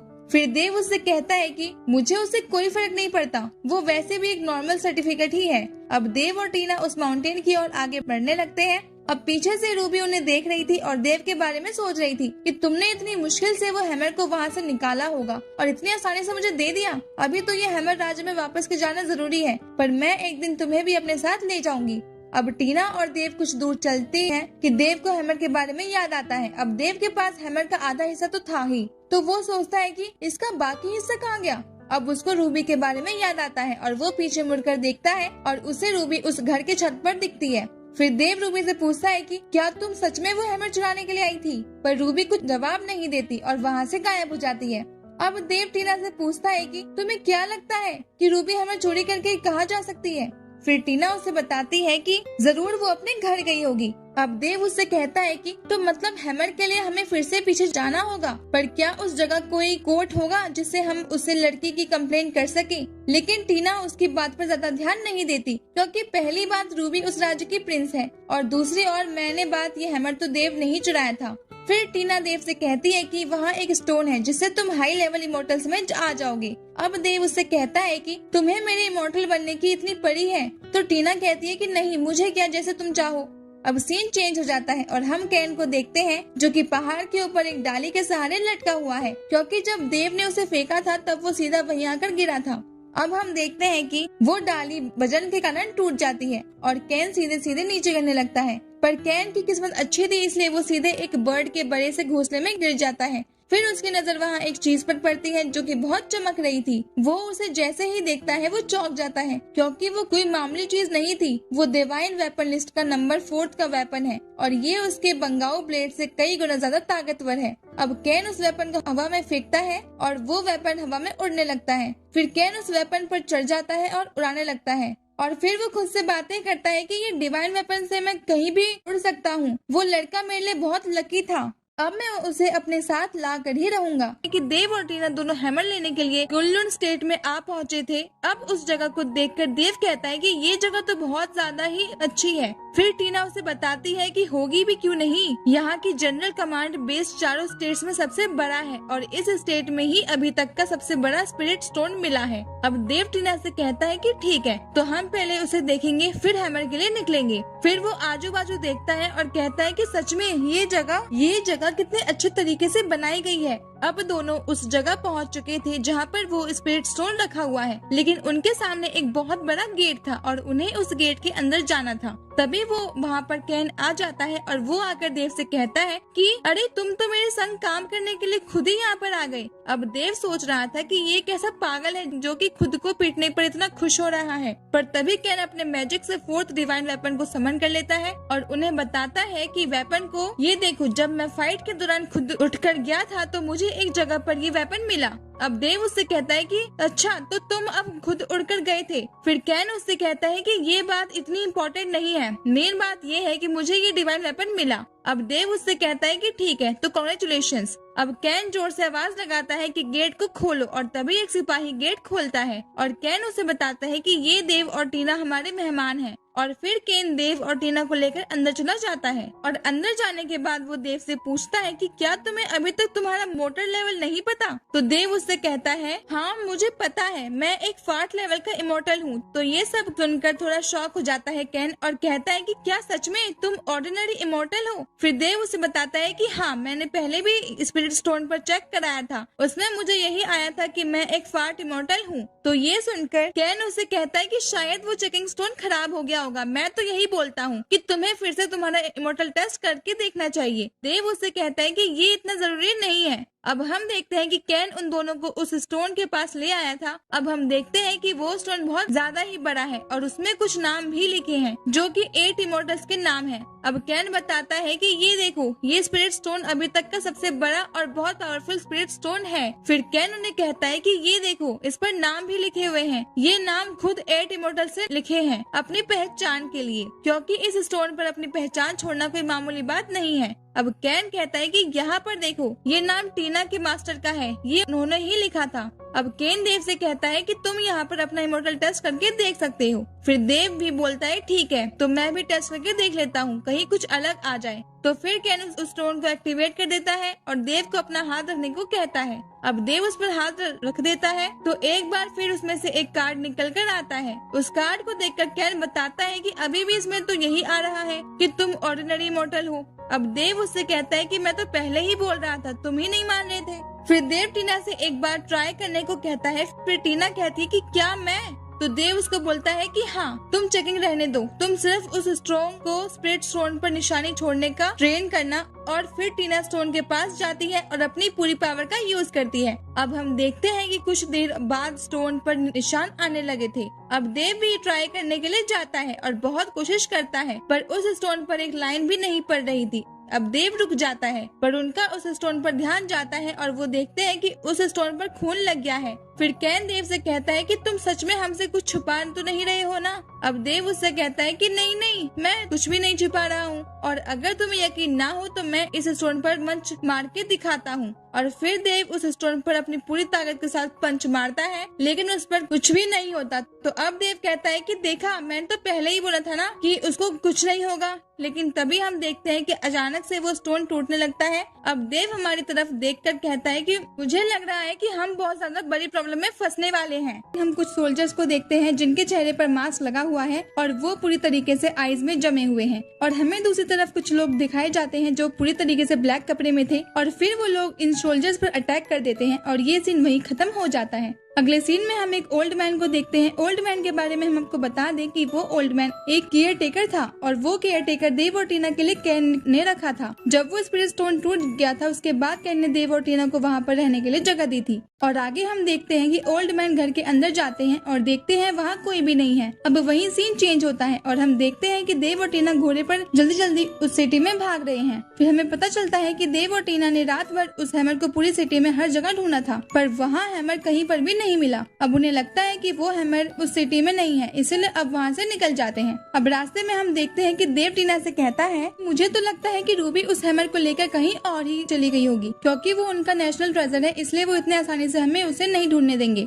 अब टीना देव से कहती है कि तुमने कभी सोचा है कि तुमने कितने पावरफुल हो, क्योंकि पहले तुमने हैमर को पहाड़ से निकाला और अब उस स्पिरिट स्टोन को तोड़ा। वो देव उससे कहता है कि नहीं, मैं कुछ नहीं सोचता, मुझे तो जल्दी उस माउंटेन पर पहुंचना है और फिर बाद में मेरा हैमर लेकर आना है। अब देव टीना से पूछता है कि तुम्हें क्या लगता है वो माउंटेन अभी कितने दूर होगा। तो टीना उससे कहती है कि अभी है, बहुत टाइम लगेगा क्योंकि हम घोड़े पर हैं, हमें अपनी स्पीड बढ़ानी होगी। फिर हम कुछ देर बाद देखते हैं कि वो लोग एक रेस्टोरेंट में खाना खाने के लिए रुकते हैं। अब देव उसी रेस्टोरेंट में सामने देखता है कि दो आदमी आपस में बात कर रहे हैं। एक आदमी दूसरे आदमी से कहता है कि तुम्हें पता है साउथ कुनलुन सिटी का वो ग्रेट स्पिरिट स्टोन टूट गया है और मैंने सुना है कि वो किसी ने उसे एक पंच में ही तोड़ दिया। और ये बात यहीं तक खत्म नहीं होती। मैंने सुना है कि इमोर्टल्स लॉर्ड ने तो ये तक घोषित कर दिया है कि जिसने भी उसे स्पिरिट स्टोन को तोड़ा होगा उसको वो गोद लेकर अपना बेटा बना लेंगे। अब ये सुनकर देव चौंक जाता है और उसके मुंह से सारा पानी उस आदमी के ऊपर गिर जाता है। अब वो आदमी गुस्से में अपनी तलवार निकाल लेता है और देव की तरफ मारता है और कहता है तुम्हें पता नहीं कि मैं कौन हूँ। तो देव कहता है कि मुझे नहीं पता। फिर ये सब सुनकर वो आदमी देव से कहता है कि तुमने कैनलिन एकेडमी के बारे में तो सुना ही होगा, वहाँ मेरा जीजा डायरेक्टर है। पर तभी हम देखते हैं कि वो उस आदमी का दोस्त टीना से थोड़ी बदतमीजी से बात करने लगता है और फिर टीना कुछ भी नहीं करती। इसके पहले देव उस आदमी को दूर फेंक देता है और उसके पास जाकर देव उससे कहता है कि मुझे नहीं पता कि तुम लोग का जीजा कौन है, पर अगर तुमने मुझे या फिर मेरे डेसिबल्स को परेशान किया तो मैं तुम्हें छोड़ूंगा नहीं। फिर हम देखते हैं कि वो पहले वाला आदमी देव पर तलवार लेकर अटैक करने आता है, पर तभी वहाँ पर डेंजी आ जाता है और उस आदमी की तलवार को रोक देता है और फिर अपनी एक टेक्निक की मदद से उस आदमी के एक पैर को एक दिन के लिए फ्रीज कर देता है। अब हम आपको बता दें कि डेंजी वही है जिसे वो आदमी अपना जीजा कह रहा था। अब हम देखते हैं कि उस आदमी को सबक सिखाकर डेंजी टीना के पास आकर बैठ जाता है और कहता है कि मुझे तो यकीन ही नहीं हो रहा है कि तुम मुझे यहाँ मिलोगी। अब वो इतना कहा ही था कि देव उसके पास आ जाता है और कहता है कि मैं मेन कैरेक्टर हूँ, इसीलिए ये मेरी जगह है। अब डेंजी ये सुनकर वहाँ से उठकर टीना के सामने जाकर बैठ जाता है। अब वो टीना से कहता है कि हम पूरे 2 साल बाद मिल रहे हैं, तुम मुझे गलत मत समझना। वो आदमी मुझे जीजा जी इसलिए बुला रहा था क्योंकि मैंने कुछ टाइम पहले एक औरत का इलाज किया था और फिर वो औरत कुछ टाइम बाद मर गई थी और तब तो उसका कोई रिलेटिव नहीं आया, पर पता नहीं अब इसने कहाँ से जन्म ले लिया। मैंने तो सिर्फ भला करने की सोची थी, मुझे क्या पता कि ऐसा हो जाएगा। अब मुझे जैसे ही पता चला कि कोई मुझे जीजा बनाकर लोगों को बेवकूफ बना रहा है तो मैं तुरंत ही इन लोगों को सबक सिखाने के लिए निकल पड़ा हूँ। वैसे देखा जाए तो ये अच्छा ही हुआ, इसी बहाने मुझे तुमसे मिलने का मौका मिल गया।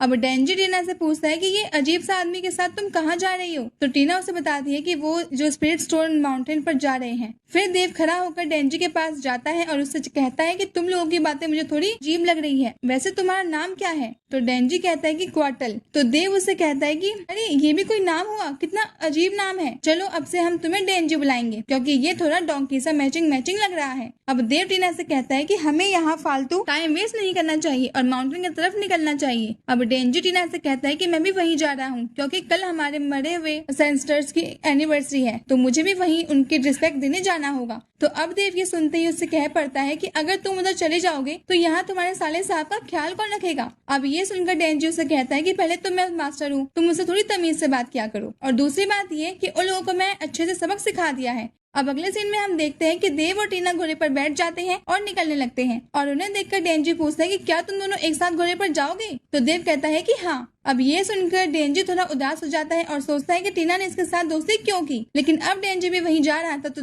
उससे कहता है कि हमारे घोड़े पर 3 लोग भी बन सकते हैं, अगर तुम्हें चलना हो तो हमारे साथ चल सकते हो। पर डेंजी कहता है कि नहीं, वो माउंटेन बहुत दूर है और मुझे कल ही वहाँ पहुँचना है और इसे घोड़े से कल तक तो हम किसी हालत में नहीं पहुँच सकते। अब हम देखते हैं कि डेंजी अपने हाथ में रखे ब्रश से एक चीज ड्रॉ करता है और अपना पंखा उसमें डालता है। अब उसके पंखे का साइज बड़ा हो जाता है और वो उस पर चढ़ जाता है। फिर वो देव और जो टीना से उस पर आने को कहता है। अब हम देखते हैं कि वो तीनों उस फैन पर बैठकर माउंटेन की तरफ निकल पड़ते हैं। सीन चेंज होता है और हम उन सोल्जर की बॉडीज को देखते हैं जिन्हें हमने इस पार्ट के स्टार्टिंग में देखा था, और दूसरी तरफ हम मैक्स को देखते हैं जो कि उन बॉडीज को देखकर शॉक था। अब उसकी नजर वहीं एक दीवार पर पड़ती है जिस पर लिखा था कि वो बच्चा कोई मामूली बच्चा नहीं है, उसे कम समझने की गलती मत करना, मैं मास्टर वैंग को सब बताने जा रहा हूँ। वैंग को देखते हैं जो कि उदास होकर बैठा था और सोच रहा था कि अगर किसी तरह देव उसके साथ हो जाता तो वो अपने राज्य कितना मजबूत और ताकतवर बना पाता। और तभी वहाँ पर एक आदमी आता है। ये वही आदमी था जो कि देव और टीना के घर में उन्हें खाने के लिए पूछने गया था। अब वहाँ आदमी कैन को बताता है कि वो दोनों मेहमान यहाँ से भाग चुके हैं। अब पहले तो कैन को थोड़ी चिंता होती है, पर फिर वो बहुत जोर से हंसने लगता है। अब ये देखकर उस आदमी को कुछ समझ में नहीं आ रहा था। अब कैन अपने मन में सोच रहा था कि मैंने जैसा सोचा था वैसा ही हुआ। अब हम देखते हैं कि वहाँ हल्की सी हवा चलने लगती है और वहाँ पर मैक्स आ जाता है और उसे देखकर कैन उससे पूछता है कि क्या हुआ, तुम इतनी चिंता में क्यों लग रहे हो। तो अब मैक्स उसे बताता है कि किसी ने हमारे को 6 इमॉर्टल सोल्जर को मार दिया। अब ये खबर जैसे ही कैन सुनता है तो बहुत ज्यादा शॉक हो जाता है और खड़ा हो जाता है और कहता है कि ऐसा कौन कर सकता है, ऐसा कौन है जो भी हमारे पेंगलाई के लिए दुश्मन बनकर आया है। अब मैक्स कैन को एक लेटर देता है और कहता है कि ये लेटर उनमें से एक सोल्जर की वाइफ ने लिखा था। अब उस लेटर में लिखा है कि मास्टर कैन, मैं आपसे रिक्वेस्ट करती हूँ कि आपको कुछ भी करके उनका बदला लेना होगा। और फिर मैक्स भी अपने घुटनों के बल होकर कैन से कहता है कि हमें हमारे इमॉर्टल्स भाइयों का बदला लेना होगा।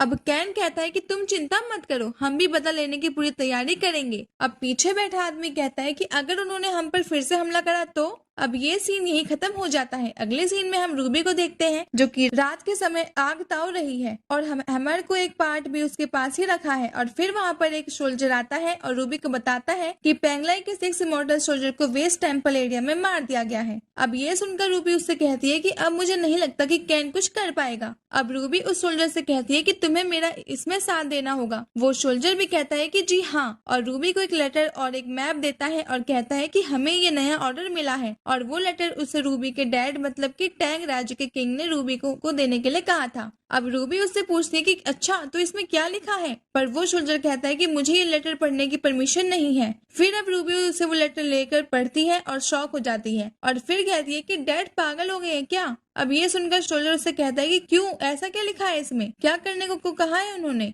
अब ये सुनकर रूबी उससे कहती है कि तुम मुझे बताओगे कि मुझे क्या करना चाहिए। अब वो सोल्जर घुटने के बल होकर रूबी से माफी मांगता है। अब रूबी उससे पूछती है कि तुम्हें क्या लगता है इस सब के बारे में। अब वो सोल्जर उससे कहता है कि हमारा टैंक गेट हमारे यहाँ के राजा जिशियान ने बनाया था और इसका काम राजा की प्रोटेक्शन करना था और गलत लोगों को उनसे दूर रखने का था। अब रूबी उसे कहती है कि हाँ, तुम बिल्कुल सही बोल रहे हो। अब टैंक और पेंगलाई की लड़ाई हुई थी तो बहुत सारे सोल्जर्स मारे गए थे और तब मैं सिर्फ 14 साल की थी और मैं बहुत ज्यादा कमजोर थी, लेकिन मुझे अब भी टैंक डायनेस्टी का प्रिंस बना दिया गया। अब मुझे कंफर्म तो नहीं पता कि पेंगलाई आखिर क्या चाहता है, पर मेरे हिसाब से वो सिर्फ तबाही ही चाहते हैं। अब हम देखते हैं कि रूबी अपनी बात खत्म करके उस हैमर के उस पार्ट को उठाने के बाद कहती है कि ये तो अच्छा है कि अभी हैमर की वजह से पूरा पेंगलाई ही अस्त व्यस्त पड़ा हुआ है। अब सोल्जर उससे पूछता है जी अब आगे क्या करना होगा। तो फिर रूबी उससे बोलती है कि अब एग्जीक्यूशन का लेटर तो आ चुका है, अब अंकल को बॉर्डर टाउन जाकर पता जाना पड़ेगा। अब बाकी मुझे नहीं पता कि आगे क्या होगा। अब ये सीन वहीं पे खत्म हो जाता है और फिर हम मैक्स को देखते हैं जो कि एक आदमी से जबरदस्ती पूछने की कोशिश कर रहा था कि देव कहाँ है, पर वो आदमी कहता है कि वो पहले ही यहाँ से जा चुका है, मुझे नहीं पता कि वो लोग कहाँ गए हैं, प्लीज मुझे माफ कर दो, मुझे माफ कर दो। अब मैक्स बहुत जोर से चिल्लाता है कि तुम जहाँ कहीं भी हो मैं तुम्हें किसी हालत में ढूंढ ही लूंगा। देव, टीना और डेंजी लिंगजियान माउंटेन पर पहुंच चुके हैं। अब हम आपको बता दें कि ये माउंटेन के बारे में और इस माउंटेन पर आने के लिए उन्हें मास्टर ने कहा था। अब हम देखते हैं कि माउंटेन की तरफ वेस्टर्न शिया और दूसरी तरफ सोंग डायनेस्टी का राज जुड़ा हुआ है। अब टीना उस माउंटेन को देखने के लिए आगे बढ़ती है और डेंजी भी उसकी तरफ आने को आगे बढ़ता है, लेकिन देव अपने हैमर के डंडे से वहीं पर उसे देता है और कुछ देर बाद वो माउंटेन पहुंच जाते हैं, जहाँ पर कि वो माउंटेन पर उतरते हैं और टीना आगे आगे जाती है तो डेंजी उसके कुछ कहने के लिए आगे आना चाहता था, लेकिन देव फिर से अपना डंडा अंडा दे देता है, पर इस बार डेंजी उस अलग कर देता है और आगे बढ़ता है और कहता है कि मैं मेरे पूर्वजों की एनिवर्सरी में जा रहा हूँ तो मैं तुमसे बाद में मिलूंगा। और इसके कहने के बाद वो दूसरे रास्ते पर चला जाता है। अब टीना और देव दोनों अकेले ही आगे बढ़ते हैं और थोड़ी दूर चलने के बाद देव कहता है कि ना जाने वो आदमी हमें कहाँ छोड़कर चला गया। फिर देव टीना से पूछता है कि क्या तुम्हें रास्ता पता है, लेकिन टीना कोई जवाब नहीं देती और आगे बढ़ती जाती है। अब देव टीना से कहता है कि वो आदमी तुम्हें मैं बता रहा था कि उसको उसके पूर्वजों की एनिवर्सरी में जाना है, क्या तुम्हारे और उसके बीच में कुछ चल रहा है। तो टीना कहती है कि नहीं, वो बस एक दूसरे को जानते हैं। अब देव उससे कहता है कि हाँ, लोगों को एक दूसरे को तो जानना ही चाहिए, और इतना कहने के बाद देव आगे बढ़ जाता है। अब रात हो चुकी थी और वो चलते जा रहे थे और फिर देव टीना से कहता है कि हमें कितने दूर और चलना पड़ेगा। फिर टीना देखती है कि वो जगह पर पहुंच चुके हैं। वो तुरंत देव को बताती है और अब जैसे ही देव ये बात सुनता है उसके चेहरे पर खुशी आ जाती है, क्योंकि अब उसे और नहीं चलना पड़ेगा। लेकिन जब वो उस जगह को देखता है तो कहता है कि ये कैसी जगह है, मैंने तो सोचा था कि यहाँ पर मुझे सुंदर लड़कियाँ और पावरफुल डिवाइन वेपन्स देखने को मिलेंगे, मगर यहाँ तो सब टूटा फूटा पड़ा है। अब हम देखते हैं कि देव आगे बढ़ता है और जोर से आवाज लगाता है कि क्या यहाँ पर कोई है, देखो तुमसे मिलने को कोई आया है। लेकिन वहाँ पर कोई नहीं होता। और अब देखते हैं कि सामने बना एक डिवाइन पिलर में से एक स्टोन गिरता है और उसे देव तुरंत पीछे जाता है। अब टीना वहाँ से आगे की ओर भागती है और देव से भी भागने को कहती है और बोलती है कि चलो ये जगह गिरने वाली है। अब वो दोनों भागते भागते सीधा उसकी जगह के अंदर चले जाते हैं और अब अंदर पहुंचकर वो देखते हैं कि सामने एक बड़ा सा घर बना हुआ है। अब टीना देव से कहती है कि मुझे तो यहाँ पर थोड़ी थोड़ी सी ठंड लग रही है। तो फिर देव उसे कहता है कि नहीं, ये ठंड नहीं है, ये जगह रात के कारण बहुत हॉरिबल है, इसलिए यहाँ थोड़ी ठंड फील हो रही है। अब देव टीना से कहता है कि मैंने इस जगह के बारे में क्या क्या सोचा था, मगर ये तो बिल्कुल वैसा है ही नहीं। अब टीना उस घर के अंदर जाने लगती है और देव उसे रोकता है और कहता है कि हमें अंदर नहीं जाना चाहिए, शायद वो जगह कहीं और हो जहाँ हमें जाना हो, क्या पता अंदर क्या हमारा इंतजार कर रहा हो। लेकिन हम देखते हैं कि टीना उसकी बात नहीं सुनती और अंदर चली जाती है और अंदर से उन्हें एक दूसरा रास्ता मिलता है जिससे कि वो एक कब्रिस्तान में पहुंच जाते हैं। और हम बता दें कि उन्हें उस कब्रिस्तान में ही आना था। अब वो एक कब्रिस्तान था, इसलिए वहाँ पर पूरे में कब्र और हड्डियां पड़ी हुई थी और ऐसा लग रहा था कि जैसे कि वहाँ पर कभी कोई लड़ाई हुई हो, क्योंकि वहाँ अलग अलग प्रकार के हथियार डले हुए थे और देव और टीना भी वहाँ एक हथियार लेने ही आए थे। अब देव उस जगह को देखकर कहता है कि अरे वाह, यहाँ तो हथियारों का खजाना पड़ा हुआ है, ना जाने कितने प्रकार के हथियार यहाँ होंगे। अब देव वहाँ पर एक तलवार को उठाता है पर वो उसे वापस रख देता है। हम देखते हैं कि देव आगे बढ़ता है, जिस वेपन को वो लोग ढूंढ रहे थे वो उन्हें कहीं नहीं मिल रहा था, लेकिन फिर उसे वहाँ पर एक कब्र दिखती है और उस पर उस वेपन का नाम भी था। अब वो टीना को बुलाता है, फिर टीना आती है और देव उसे बताता है कि ये देखो, यहाँ पर एक निशान है और वेपन को यही लगाया जाता है, लेकिन वेपन यहाँ नहीं है, शायद कोई उसे चुरा कर ले गया होगा। लेकिन हम देखते हैं कि देव ने अपने हैमर वाले डंडे से उस कब्र को टच कर दिया था। अब टीना उसे मना करती है कि ऐसा मत करो, लेकिन अब देर हो चुकी थी और हम देखते हैं कि पूरी कब्र टूटने लगती है और उसमें से बहुत तेज लाइट निकलती है और कब्र में से आवाज भी आती है कि किसने एक लड़की को सोते हुए उठाया। और अब वो आवाज सुनकर देव टीना के पीछे छुप जाता है। टीना कहती है कि छुपने की कोई जरूरत नहीं है, अब लाइट बंद हो गई है। लेकिन तभी अचानक से देव को बहुत ज्यादा पेन होने लगता है और वो खड़ा हो जाता है और कहता है कि मुझे कुछ ठीक नहीं लग रहा। लेकिन फिर अचानक से ही दर्द बंद हो जाता है। फिर देव देखता है कि लाइट निकलना बंद हो गई है और फिर वो टीना से पूछता है कि क्या तुम्हें भी इसमें से कुछ आवाज आई थी? तो टीना उसे कहती है कि हाँ आई थी। तो अब देव उस कब्र में से होल हुआ था, उसमें अपना हाथ डालकर देखता है तो उसमें से फिर से लाइट निकलने लग जाती है। अब लाइट के साथ साथ उसमें से एक एक्स भी निकलती है जो कि वही वेपन थी जिसके लिए देव और टीना आए थे। लेकिन हम देखते हैं कि उस एक्स के निकलने के बाद वो देव और टीना पर हमला कर देती है, लेकिन सही वक्त पर टीना अपनी स्वॉर्ड से उसे रोकती है। लेकिन एक्स की पावर इतनी ज्यादा थी कि टीना और देव दोनों ही पीछे फेंक जाते हैं। फिर हम देखते हैं कि अब वो एक्स वापस से कब्र के ऊपर जाती है और एनर्जी को रिलीज करने लगती है। उस ग्रेव के अंदर से जो एक्स निकली थी, उस एक्स से एक लड़की निकली आती है जिसका नाम मिजूमी है। और फिर वो टीना और देव से पूछती है कि तुम कौन हो? फिर देव टीना उससे बोलता है कि ये तो बिल्कुल मेरे हैमर की तरह है, ये भी वेपन में से निकली है। अब इतने में मिजूमी टीना पर अटैक कर देती है और टीना को पीछे होना पड़ता है। अब देव टीना से पूछता है तुम ठीक तो हो? लेकिन टीना देव की बातों का जवाब नहीं देती और अपनी आइस स्वॉर्ड बना लेती है और मिजूमी पर अटैक करने लगती है और फिर मिजूमी भी उसे फाइट करने लगती है। फिर हम देखते हैं कि देव उनकी खतरनाक फाइट को देखकर कह रहा था कि इन लोगों से ज्यादा मेरी हैमर गर्ल शांत है। अब देव को अपने हैमर की याद आ गई थी, इसलिए वो मिजूमी से पूछता है क्या तुम्हें मेरे हैमर के बारे में कुछ पता है? फिर मिजूमी अपनी एक्स को टीना से लड़ते हुए छोड़कर देव के पास आती है और देव से कहती है कि तुम हमें हमारी लड़ाई के बीच डिस्टर्ब क्यों कर रहे हो? अगर तुम चाहते हो तो तुम भी मुझसे फाइट कर सकते हो। अब देव ये सुनकर कहता है कि नहीं, मैं एक छोटी सी गर्ल को ऐसे नहीं मार सकता। अब मिजूमी कहती है कि तुम्हारे मारने से मुझे कुछ नहीं होने वाला। अच्छा, तुम्हें यकीन नहीं हो रहा होगा, एक काम करो, तुम मुझ पर अटैक करो। अब देव कहता है कि तुम ये क्या कह रही हो, मैं तुम पर डायरेक्ट अटैक नहीं कर सकता। फिर मिजूमी उससे कहती है कि तुमने मुझ पर अटैक नहीं किया तो फिर मेरे अटैक के लिए तैयार हो जाना। अब देव कहता है कि ठीक है, जैसा तुम चाहो। फिर मिजूमी अपनी एनर्जी को रिलीज करके अपनी बॉडी के आसपास लगा लेती है, जिससे अगर कोई उस पर अटैक करता है तो उसे ज्यादा असर नहीं होता। लेकिन हमको तो पता ही है कि देव कितना स्ट्रॉन्ग है। अब जैसे ही वो मिजूमी को पंच मारता है तो मिजूमी दूर फेंक जाती है और कहती है कि अभी तक मुझे कभी भी इतना पावरफुल इंसान नहीं मिला। और मिजूमी के जाते ही उसकी एक्स जो कि टीना के साथ लड़ाई कर रही थी वो खुद ब खुद रुक जाती है। अब देव टीना से कहता है कि इस दुनिया में न जाने कितने अजीब चीज हैं। फिर टीना उससे कहती है कि हमें यहाँ से चलना चाहिए। तो देव कहता है कि यहाँ से निकलने से पहले मुझे यहाँ के बारे में थोड़ी सी जानकारी तो दे दो। अब टीना उसे कहती है कि जिससे तुमने अभी हराया है वो बहुत ही पावरफुल वेपन स्पिरिट थी अब देव कहता है कि मुझे तो ये सब पता है, पर वो लड़की उस वेपन के अंदर क्या कर रही थी। अब टीना उसे बताती है कि स्कूल सेट 18 पार्ट्स में डिवाइड है और ऐसी टोटल 18 ब्लेड्स हैं और हर एक ब्लेड में एक स्पिरिचुअल स्पिरिट रहती है। इस तरह 18 ब्लेड्स में टोटल 18 स्पिरिचुअल स्पिरिट है और इन सब वेपन की लोकेशन अलग अलग जगह पर है। अब देव ताली बजाकर उससे कहता है कि अरे तुमने पहली बार इतना बोला होगा। तुम मुझे एक बात बताओ कि तुम कभी बोर नहीं हो जाती चुपचाप रहकर। फिर हम देखते हैं कि देव उस ग्रेव के पास जाता है जहाँ पर उन्हें एक्स मिली थी और वहाँ पर जाने के बाद उस ग्रेव को चेक करने लगता है और कहता है कि जब मैंने हैमर को निकाला था तब मुझे ऐसा ही कुछ मिला था, तो शायद इसमें मुझे दूसरे वेपन्स के बारे में कोई इन्फॉर्मेशन मिल जाए। अब देव उस ग्रेव को चेक कर रहा था और तभी वहाँ एक्स गर्ल्स मिजुमी आ जाती है और वो कहती है कि इन सब वेपन्स को सिर्फ वही निकाल सकता है जिसने की हमारी सीक्रेट टेक्निक सीखी हो और तुमने ऐसा अभी अभी किया है। इसका मतलब तुम्हें हमारे टेक्निक्स पता है, तो मुझे बताओ कि तुम कौन सी जनरेशन के हो।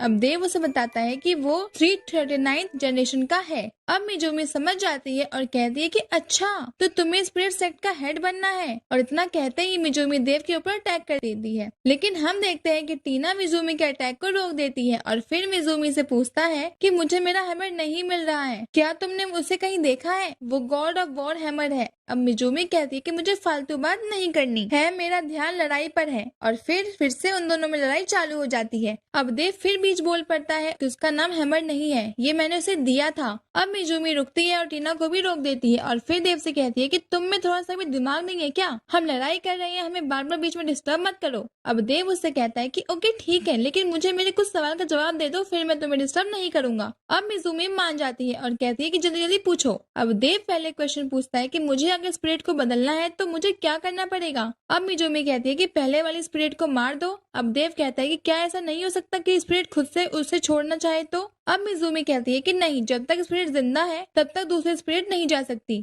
अब देव उससे पूछता है कि क्या तुम्हें मेरे हैमर के बारे में कुछ पता है? तो अब मिजुमी गुस्सा हो जाती है और कहती है कि अगर मेरे को कुछ पता होता तो मैं अब तक बता ना देती, लेकिन अब मैंने फैसला कर लिया है कि अब मैं तुम्हें दोनों को ही मारूंगी। अब टीना आगे बढ़ती है पर देव उसे रोक देता है और खुद आगे बढ़ता है और कहता है कि ठीक है तो लड़ो मुझसे। लेकिन मिजुमी मना करती है और कहती है कि पहले मैं इस लड़की को हराऊंगी। फिर देव कहता है कि ठीक है और टीना को जाने देता है। अब उनके बीच में चालू हो जाती है, लेकिन थोड़ी देर बाद मिजुमी टीना को रोकती है और कहती है कि अगर ऐसे ही हम लड़ते रहे तो ये फाइट कभी खत्म नहीं होगी, इसलिए हम एक डील रखते हैं, अगर तुम पहले हारी हो तुम मेरी स्टूडेंट बन जाना। लेकिन मिजुमी इतना कह ही रही थी कि हम देखते हैं कि वहाँ देव आ जाता है और कहता है कि तुम मेरी स्टूडेंट को अपनी तरफ क्यों कर रही हो, और अगर हारने पर ऐसा कुछ करना पड़ता है तो तुम याद करो अभी अभी जब तुम मुझसे फाइट कर रही थी तो मैंने तुम्हें एक पंच में हरा दिया था। तो मिजुमी कहती है कि हाँ। तो फिर देव कहता है कि तो फिर तुम्हें मेरे स्टूडेंट बनना चाहिए कि नहीं। अब ये सुनकर मिजुमी देव के सामने घुटने टेक देती है और कहती है कि जी मास्टर। अब देव उससे कहता है कि तुम्हें मेरे सामने ऐसा करने की जरूरत नहीं है। तुम मुझे एक बात बताओ कि मैं जब यहाँ आया तो मैंने यहाँ पर और 5 ग्रेव स्टोन्स देखे थे, तो क्या उन 5 में और दूसरे वेपन्स होंगे क्या? अब मिजुमी कहती है कि मास्टर उन 5 में और बाकी के वेपन और उनकी स्पिरिट्स होंगी। अब देव ये सुनकर सोचता है कि 5 और स्पिरिट्स मतलब 5 और गर्ल्स। अब वो इतना सोचते ही तुरंत खुशी के साथ भागता है और सारे ग्रेव स्टोन से पंच करने लगता है, लेकिन किसी से भी कुछ भी नहीं निकल रहा था। अब देव थक कर एक ग्रेव पर रुकता है। अब मिजुमी आकर उसे बताती है कि अगर तुम इनमें से वेपन निकालना चाहते हो तो तुम्हें बहुत ताकत की जरूरत पड़ेगी। अब देव उससे कहता है कि अच्छा, मुझे लगा नहीं था कि इतनी ज्यादा पावर लगेगी। अब हम देखते हैं कि देव और ज्यादा पावर के साथ पंच मारता है और उस ग्रेव में से एक लाइट निकलने लगती है और वो लाइट बिल्कुल वैसी थी जैसे कि एक्स के टाइम पर निकली थी। अब मिजुमी देव को बताती है कि तुमने सिल्वर सेट को खोल दिया है, इस वेपन को ताकत के मामले में टॉप 3 पर माना जाता है। ग्रेव को ओपन करने के बाद एक लड़की उसमें से निकलती है। वो लड़की भी मिजुमी की तरह ब्लेड स्पिरिट थी।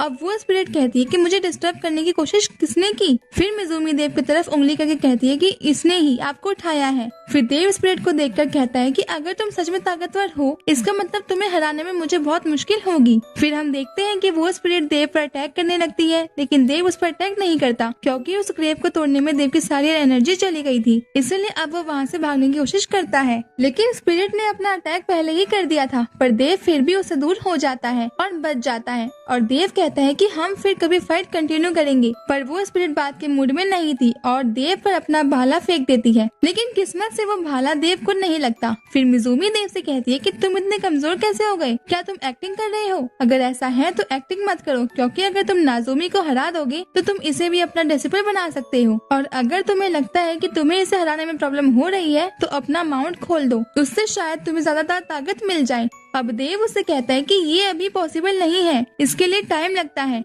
अब मिजुमी देव से कहती है कि अगर ऐसा है तो तुम दोनों में से कोई एक ही जिंदा बचेगा। अब हम देखते हैं कि वो स्पिरिट जिसका नाम हमें नाजोमी पता चल रहा है वो देव पर हमला कर देती है, पर तभी टीना आगे आती है और नाजोमी पे अटैक रोक देती है। उसके बाद टीना अपनी दोनों आइस स्वॉर्ड को एक्टिवेट करके नाजोमी के अटैक को रोकने लगती है और फिर उनमें बहुत खतरनाक फाइट होने लगती है। दूसरी तरफ मिजुमी देव से बोलती है, क्या तुम जमीन पर ऐसे ही पड़े रहोगी? ऐसे कैसे मास्टर हो तुम? अब देव उस ग्रेव से टिककर बैठ जाता है और कहता है कि मैंने तुम्हें कहा ना, मैं अभी नहीं लड़ सकता। और फिर इतना कहकर देव कल्टीवेशन करने लग जाता है, जिससे कि वो अपनी पावर को रीगेन कर सके। अब टीना ने भी देव को कल्टीवेशन करते हुए देख लिया था और अब वो अपनी दोनों स्वॉर्ड को नाजोमी की तरफ फेंकती है, लेकिन नाजोमी उन स्वॉर्ड को आराम से डॉज कर देती है और फिर कहती है कि सीक्रेट स्पिरिट ओपन टेक्निक की मदद से कोई भी स्पिरिट्स को बाहर निकाल सकता है, लेकिन ऐसा करने में कोई हमें हराने की पावर नहीं पा सकता। फिर नाजोमी टीना की तरफ देखकर कहती है कि मैं पहले उस लड़के को मारूंगी, उसकी अपनी नींद पूरी करूंगी। अब इतना कहकर वो देव के ऊपर अटैक करने जाती है। अब भले ही देव कल्टीवेशन कर रहा था, पर उसका ध्यान वहीं पर था। अब देव अपने पीछे देखता है और टीना से कहता है कि या तो तुम मुझे बचाओ, और अगर तुम्हें लगता है कि तुम इसे नहीं हरा सकती तो जल्दी से यहाँ से भाग जाओ। अब टीना ये सुनकर सोचती है कि मैं मास्टर को ऐसे मरने नहीं दे सकती, मुझे कुछ करना ही होगा। और फिर टीना हवा में उड़ने लगती है और अपना एक बहुत खतरनाक अटैक करने की कोशिश करती है। हमें पता चलता है कि अभी तक ये अटैक उसने कभी नहीं किया था और इस अटैक को हर कोई नहीं कर सकता। अब मिजुमी टीना को देखकर कहती है कि कहीं ये ब्लोइंग स्नो स्टाइल का अटैक तो नहीं। अब हम देखते हैं कि नाजोमी अपना भाला लेकर देव के पास आ गई थी और वो भाला देव को लगने ही वाला था, लेकिन तभी टीना की टेक्निक से नाजोमी अपनी ही जगह पर अचानक से रुक जाती है, क्योंकि टीना के अटैक से नाजोमी की बॉडी को अटैक के पहले ही जमा दिया था और फिर टीना नाजोमी को अपनी तरफ खींचती है। अब मिजुमी टीना के अटैक को देखकर देव से कहती है कि मास्टर नाजोमी को माफ कर दीजिए, उसे नहीं पता कि सही क्या है और गलत क्या है, और वैसे भी उसने अभी तक आपको कोई चोट नहीं पहुंचाई थी, तो प्लीज उसे माफ कर दीजिए। अब देव टीना से कहता है कि रुक जाओ, उसे छोड़ दो, लेकिन टीना कहती है कि मैं इसे नहीं छोड़ सकती, मैंने ये टेक्निक आज पहली बार अप्लाई की है, इसलिए अब मैं इसे नहीं रोक पा रही हूँ। और फिर टीना देव से जाने को कहती है, मगर देव कहता है कि मैं तुम्हें यहाँ इसे नहीं छोड़ सकता। टीना उससे कहती है कि अब सिचुएशन मेरे कंट्रोल में नहीं है, और तभी वहाँ पर मास्टर आ जाते हैं, जो कि देव से कहते हैं कि मैंने तुम्हें जो गेट जैसी दिखने वाली चीज दी थी, क्या तुमने उसे संभाल के रखा है? फिर देव अपने पास से उस चीज को निकालता है और मास्टर को दिखाता है। अब हम आपको बता दें कि कुछ एपिसोड पहले ही हमने देखा था कि मास्टर ने देव को वो चीज उनके ही सेक्ट में दी थी। अब जैसे ही देव उनको वो गेट दिखाता है, मास्टर उसे कहते हैं कि अपनी आंखें बंद करके इसे अपने हाथों के बीच में रखकर इस पर ध्यान लगाओ और आसपास क्या हो रहा है उस सबको भूल जाओ। ऐसा करने से तुम स्पिरिचुअल टाइप आउट को ओपन कर पाओगे। अब देव मास्टर की बात मानकर बिल्कुल वैसा ही करता है, वो उस चीज को अपने हाथों के बीच में रख लेता है और उस पर ध्यान लगाना चालू कर देता है। अब मिजुमी उन्हें वहीं खड़ी खड़ी देख रही थी। फिर वो मास्टर से कहती है कि आप कौन हो और आपको स्पिरिचुअल टाइपो टेक्निक के बारे में कैसे पता है? ये तो हमारे सेक्ट की सीक्रेट ट्रेजर टेक्निक है। अब मास्टर उससे कहते हैं कि मैं इस लड़के का मास्टर हूँ और मैं स्पिरिट सेक्ट का 338 हेड हूँ। अब मिजुमी मास्टर को प्रणाम करती है और फिर मास्टर उससे कहते हैं कि मैं तो आराम कर रहा था, लेकिन फिर मुझे कुछ गड़बड़ सी महसूस हुई। मैंने सोचा कि जाकर देखूं कि क्या हो रहा है। वैसे क्या तुम मुझे बता सकती हो कि यहाँ पर क्या हुआ था? फिर मिजुमी उनसे कहती है कि जब मेरे मास्टर ने उस ग्रेव से स्पिरिट को बाहर निकालने के लिए हाथ बढ़ाया तो उनकी सारी शक्ति चली गई, जिसकी वजह से वो अब लड़ नहीं सकते थे और फिर वो स्पिरिट भी मास्टर के पीछे पड़ गई। अब इसलिए स्नो वुमन को उन्हें बचाने के लिए एक रेयर टेक्निक का यूज करना पड़ा। अब मास्टर ये सुनकर उससे कहते हैं कि देव ने कितना बेवकूफी वाला काम किया है। तो मिजुमी उनसे कहती है कि इसमें क्या बेवकूफी है? आपको भी जब सेक्ट का हेड बनना था तो आपने भी तो स्पिरिट से लड़ाई की होगी ना, क्योंकि उनको हराए बिना तो कोई स्पिरिट सेक्ट हेड बन ही नहीं सकता। लेकिन मुझे ये याद क्यों नहीं आ रहा कि आपने कभी मुझसे लड़ाई की थी या नहीं। अब मास्टर उससे कहते हैं कि ये स्पिरिट्स को हराने का रूल तो बहुत पहले ही खत्म कर दिया गया था, इसलिए तुम सब इतने टाइम से सो रही हो। वैसे मुझे एक बात बताओ कि टीना मतलब कि स्नो वुमन कौन सी टेक्निक का यूज कर रही है? अब मिज़ूमी उनसे कहती है कि जीरो टेम्पर टेक्निक का यूज कर रही है। तो मास्टर कहते हैं कि अच्छा, ये वही टेक्निक है ना जिसे कि ब्लोइंग स्नो की छुपी हुई टेक्निक कहा जाता है। वैसे तुम्हें पता है कि इसके बारे में एक पुरानी कहानी भी है कि जब पेंगलाई के एड इमोर्टल की जान खतरे में थी, तब स्नो क्लेन ने किसी मेंबर से आकर ये टेक्निक का यूज किया था और इमोर्टल्स की जान बचाई थी। और मुझे तो यकीन ही नहीं होता कि आज के टाइम पर भी कोई इतनी पावरफुल टेक्निक का यूज कर सकता है। और अच्छा है कि टाइम पर यहाँ आ गया। अब तो बस देव से उम्मीद है कि वो स्पिरिचुअल टाइपोड को ओपन कर पाए और सबको बचा पाए।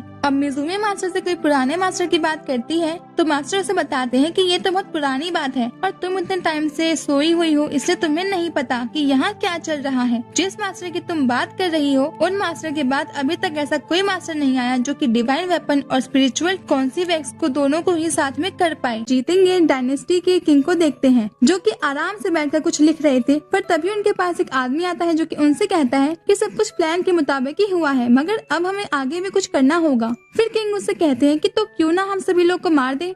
अब वो आदमी उनसे कहता है कि आपने बिल्कुल सही कहा, लेकिन हमें थोड़ा चौकन्ना रहना पड़ेगा क्योंकि हम उनके सामने कोई भी सुराग नहीं छोड़ सकते। और एक बात समझ लीजिए कि ऐसे ही अगर हम लोगों को मारते रहे तो इससे कोई फायदा नहीं होने वाला। हमें प्रॉब्लम को जड़ के साथ खत्म करना पड़ेगा।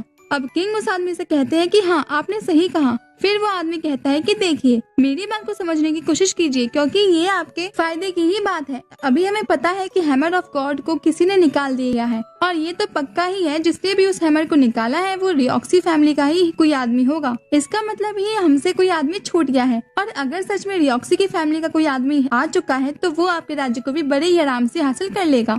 अब किंग ये सुनकर थोड़ा चिंता में आ जाता है। फिर वो आदमी किंग से कहता है कि आपकी बेटी तो आपकी सुनती ही नहीं है, आप उसे कंट्रोल में रखिए और अगर आप उसे कुछ काम कहते हैं तो उसे आपकी बात माननी पड़ेगी और अगर ऐसा ही चलता रहा तो मुझे यहाँ का किंग बदलना पड़ सकता है। अब किंग उससे कहते हैं कि नहीं नहीं, ऐसा करने की कोई जरूरत नहीं है, मैं इस चीज का पूरा ध्यान रखूंगा। फिर वो आदमी कहता है कि ठीक है, आप यहाँ का ध्यान रखिए, मैं इमॉर्टल पेलिवियन में जा रहा हूँ, मुझे वहाँ पर मेरा कुछ काम है। अब इतना कहते ही वो आदमी वहाँ से गायब हो जाता है। अब किंग चिंता में जाके अपनी जगह पर बैठ जाते हैं और फिर वहाँ पर उनकी एक सर्वेंट आता है और उनसे कहता है कि मैंने अभी अभी बाहर से सुना कि ड्रैगन का लड़का मतलब रियोक्सी फैमिली का मेंबर अभी मारा नहीं है, वो अभी भी जिंदा है। तो किंग उससे कहते हैं कि हाँ, ये इमॉर्टल पवेलियन ने कुछ साल पहले यहाँ पर अटैक करके मुझे यहाँ का किंग बना दिया था, जिससे कि मैं उनकी हर बात मानूं और ये राज्य पर भी उनकी मर्जी चले। अब वो सर्वेंट उनसे कहता है कि ये कितना बुरा हुआ ना, जाने अभी प्रिंस कहाँ पर भटक रहे होंगे। सच में उनकी किस्मत इतनी बेकार थी, काश हमें हमारे प्रिंस मिल सकते हैं। अब किंग अपने मन में सोचता है कि मैं 18 साल से यहाँ का राज संभाल रहा हूँ, पर फिर भी हर कोई रियोक्सी फैमिली के लिए कितना वफादार है, ये मेरे लिए बहुत बुरा होता जा रहा है। अब वो सर्वेंट किंग से कहता है कि महाराज, हम लोग यहाँ पर मरने का इंतजार नहीं कर सकते, मैं यहाँ पर न जाने कितने टाइम से काम कर रहा हूँ, तो अगर आप मेरी बात मानो तो इस राज्य में एक स्कूल खुलवा दीजिए जिसमें कि हम हर किसी को सीक्रेट टेक्निक राइजिंग स्टार की प्रैक्टिस कराएंगे और फिर हम मौका मिलते ही सॉन्ग डायनेस्टी पर अटैक कर सकते हैं और जैसे ही हमें प्रिंस मिलेंगे तो हम उन्हें यहाँ का किंग बना देंगे। अब फिर से किंग सोचता है कि मुझे मेरी जगह के लिए क्या अब एक बच्चे को ढूंढना पड़ेगा और वो सिर्फ राजा इसलिए बनेगा क्योंकि उसके नाम से रियोक्सी आता है। अब दूसरी तरफ वो सर्वेंट इसी में लगा हुआ था कि जब प्रिंस मिल जाएंगे तब हम ये करेंगे, फिर वो करेंगे। अब ये सब सुनकर किंग को बहुत गुस्सा आ रहा था और वो अपनी पावर का यूज करता है और उस सर्वेंट को मार देता है और फिर कहता है कि यहाँ का राजा सिर्फ मैं ही हूँ और कोई भी नहीं। अब वहाँ से सीन चेंज होता है और सीधा उसी माउंटेन पर चल जाता है जहाँ पर मास्टर देव, टीना, मिज़ूमी और नाजुमी थे। अब हम देखते हैं कि टीना का जीरो टेम्पर अटैक अभी और बढ़ते जा रहा है। टीना और नाजुमी दोनों ही पूरी तरीके से बर्फ में जम चुकी हैं और देव अभी भी स्पिरिचुअल गेट ओपन करने की कोशिश कर रहा है। अब वहीं पर खड़ी मिज़ूमी मास्टर से पूछती है कि क्या मास्टर स्पिरिचुअल गेट ओपन होने से ये दोनों बर्फ से ठीक हो सकते हैं। तो मास्टर उससे कहते हैं कि देखो, जीरो टाइम पर एक छुपी हुई कला है जिसमें कि कोल्ड टेक्निक का यूज होता है। दूसरी तरफ जो स्पिरिचुअल गेट है वो भी एक यंग सेट का ये आइटम भी बहुत पुराना है, तो ये पॉसिबल तो है कि ये उस बर्फ को हटाकर इनको बचा सके। और अब हमें देखना होगा कि देव कितनी देर में इस गेट को ओपन कर पाता है, लेकिन इसमें भी एक दिक्कत है। अब मिज़ूमी उनसे पूछती है तो मास्टर उसे बताते हैं कि इस आइटम से हम सिर्फ वेपन स्पिरिट्स की ही बर्फ को हटा पाएंगे, पर टीना को खुद ही कुछ करना होगा। अब मिज़ूमी शॉक हो जाती है और कहती कि क्या इसका कोई दूसरा उपाय नहीं है। तो मास्टर उससे कहते हैं कि इसका एक दूसरा उपाय है, पर अभी कुछ काम नहीं आने वाला। फिर मिज़ूमी कहती है कि टीना के साथ क्या होगा, हमें कुछ करना चाहिए। अब मास्टर कहते हैं कि वो तो गेट खुलने के बाद ही पता चलेगा, लेकिन पहले हमें नाजुमी को तो बचाना ही पड़ेगा क्योंकि इस टेक्निक की वजह से बॉडी अंदर से आइस बन जाती है और बहुत ही ज्यादा ठंडी हो जाती है। अब वो सब बातें कर ही रही थी, इतने में देव स्पिरिचुअल गेट को ओपन कर लेता है और हम देखते हैं कि उस छोटे से गेट के अंदर से एक चीज निकलती है और वो चीज सीधी नाजुमी के पास जा रही थी और उस चीज में से एक बहुत ही ज्यादा पावरफुल और तेज ऑरा निकल रहा था। अब मास्टर ये देखकर कहते हैं कि ये आइटम कितना पावरफुल है, ये अकेले ही इतनी पावरफुल टेक्निक को खुद काट रहा है। फिर हम देखते हैं कि नाजुमी अपने वेपन फॉर्म में आ जाती है और फिर उस स्पिरिचुअल गेट के अंदर चली जाती है। फिर देव मास्टर से पूछता है कि क्या मैंने सब ठीक से किया, तो फिर मास्टर से कहते हैं कि बहुत अच्छी, तुमने सब कुछ बिल्कुल सही से करा है। अब हम देखते हैं कि इस टेक्निक की वजह से देव की पूरी एनर्जी चली गई थी, वो वहीं पर गिर पड़ता है। फिर मिजुमी उसे उठाती है और फिर मास्टर से कहते हैं कि हमें यहाँ से चलना चाहिए और हमें टीना को भी बचाने का कोई रास्ता ढूंढना होगा। फिर वहाँ से निकल जाते हैं और लेटा हुआ है और मिजुमी उसे पट्टी लगा रही है। तभी देव को होश आ जाता है और फिर मिजुमी देखती है कि देव के मुंह से खून निकल रहा है, तो वो मास्टर को बुलाती है। फिर मास्टर वहाँ पर आते हैं और कहते हैं कि ये नॉर्मल है, आखिर इसने इतनी पावर का यूज किया है तो ये तो होना ही था। फिर मास्टर वो ब्लड पोंछ देते हैं। फिर मिजुमी कहती है कि हमारे लिए कुछ खाने को लाती हूँ और फिर वहाँ से वो चली जाती है। अब मास्टर देव को एक बुक देते हैं और कहते हैं कि ये जियोएंग की बुक है। तो फिर देव उनसे पूछता है कि आखिर ये है क्या, तो मास्टर कहते हैं कि ये कोई मामूली चीज नहीं है, इसमें जो भी चीज लिखी हुई है तुम उनको ध्यान से पढ़ो। अब देव मास्टर से टीना के बारे में पूछता है तो मास्टर कहते हैं कि वो अभी रेस्ट कर रही है, तुम पिछले 3 दिन से कोमा में थे, तुमने तुम्हारी पूरी बॉडी को डैमेज कर लिया है, इसलिए तुम्हें अभी रेस्ट करना चाहिए। फिर इतना कहकर मास्टर वहाँ से चले जाते हैं। उसके बाद देव उस बुक को पढ़ने लगता है। अब मास्टर बाहर आकर देखते हैं कि सामने से मिजुमी आ रही है खाना लेकर, तो वो उससे कहते हैं कि देव से टीना के बारे में कोई भी बात करने की जरूरत नहीं है, अभी उसे कुछ भी पता नहीं चलना चाहिए, हम वक्त आने पर उसे सब कुछ बता देंगे, इसलिए तुम एक छोटी सी भी बात में उसके सामने मत निकालना। फिर मिजुमी कहती है कि मास्टर हम ये सारी तो नहीं छुपा कर रख सकते ना, तो फिर मास्टर उससे कहते हैं कि नहीं, लेकिन हम उसे अभी नहीं बता सकते क्योंकि वो बहुत बड़ी चीज करने के लिए पैदा हुआ है और इस चीज से उसका माइंड डिस्टर्ब हो सकता है। अब मिजुमी मान जाती है और अंदर चली जाती है। अब अगले सीन में हम देख रहे हैं कि मास्टर टीना के आइस स्टोन के पास खड़े हैं और उन्होंने उस स्टोन के नीचे आग लगा रखी है जिससे कि शायद वो बर्फ पिघल सके। और फिर हम देव को देखते हैं जो कि अपनी टेक्निक से प्रैक्टिस कर रहा है और उसी के पास में मिजुमी वहाँ पर खाना बनाकर लाई थी। और फिर मिजुमी देव से कहती है कि अब तुम ट्रेनिंग करते करते थक गए होंगे, इसलिए खाना खा लो। फिर देव वहाँ आता है और बैठ जाता है। फिर मिजुमी उससे कहती है कि पिछली बार इस गेट को जिसने ओपन किया था उसे पूरा 1 दिन और 1 रात लग गया था। अब ये सुनकर देव थोड़ा शर्मा जाता है। उसके बाद देव मिजुमी से कहता है कि गेट ओपन करते हुए मेरे हाथ दुखने लगे हैं, क्या तुम मुझे खाना खिला सकती हो। फिर मिजुमी शॉक हो जाती है क्योंकि वो एक वेपन स्पिरिट है और वेपन स्पिरिट से कोई इतने अच्छे से बात नहीं करता। फिर देव उससे कहता है कि तुम यहाँ पर बैठ सकती हो। अब मिजुमी वहाँ पर बैठ जाती है और देव को खाना खिलाने लगती है। अब देव सोचता है कि शायद इस बार मास्टर झूठ ना बोल रहे हों। फिर देव मिजुमी से कुछ ऐसी बात कर देता है जिससे वो शर्मा कर भाग जाती है। और हम देखते हैं कि मास्टर भी वहाँ पर आते हैं और देव से कहते हैं कि शायद अब तुम्हारी एनर्जी वापस आ गई है। और फिर देव उनसे कहता है कि टीना को भी बुला लो, हम सब मिलकर खाना खाएंगे। तो मास्टर उससे कहते हैं कि शायद अब मुझे तुम्हें सच बताना ही देना चाहिए कि टीना अभी तक ठीक नहीं हुई है, वो अभी भी वहीं पे जमी हुई है। अब ये सुनकर देव शॉक हो जाता है और कहता है कि ये आप क्या कह रहे हो, मेरी स्टूडेंट अभी प्रॉब्लम में ही है और मुझे बताया भी नहीं। फिर मास्टर कहते हैं कि वेपन स्पिरिट बहुत ही रेयर है तो उससे पहले बचना जरूरी था।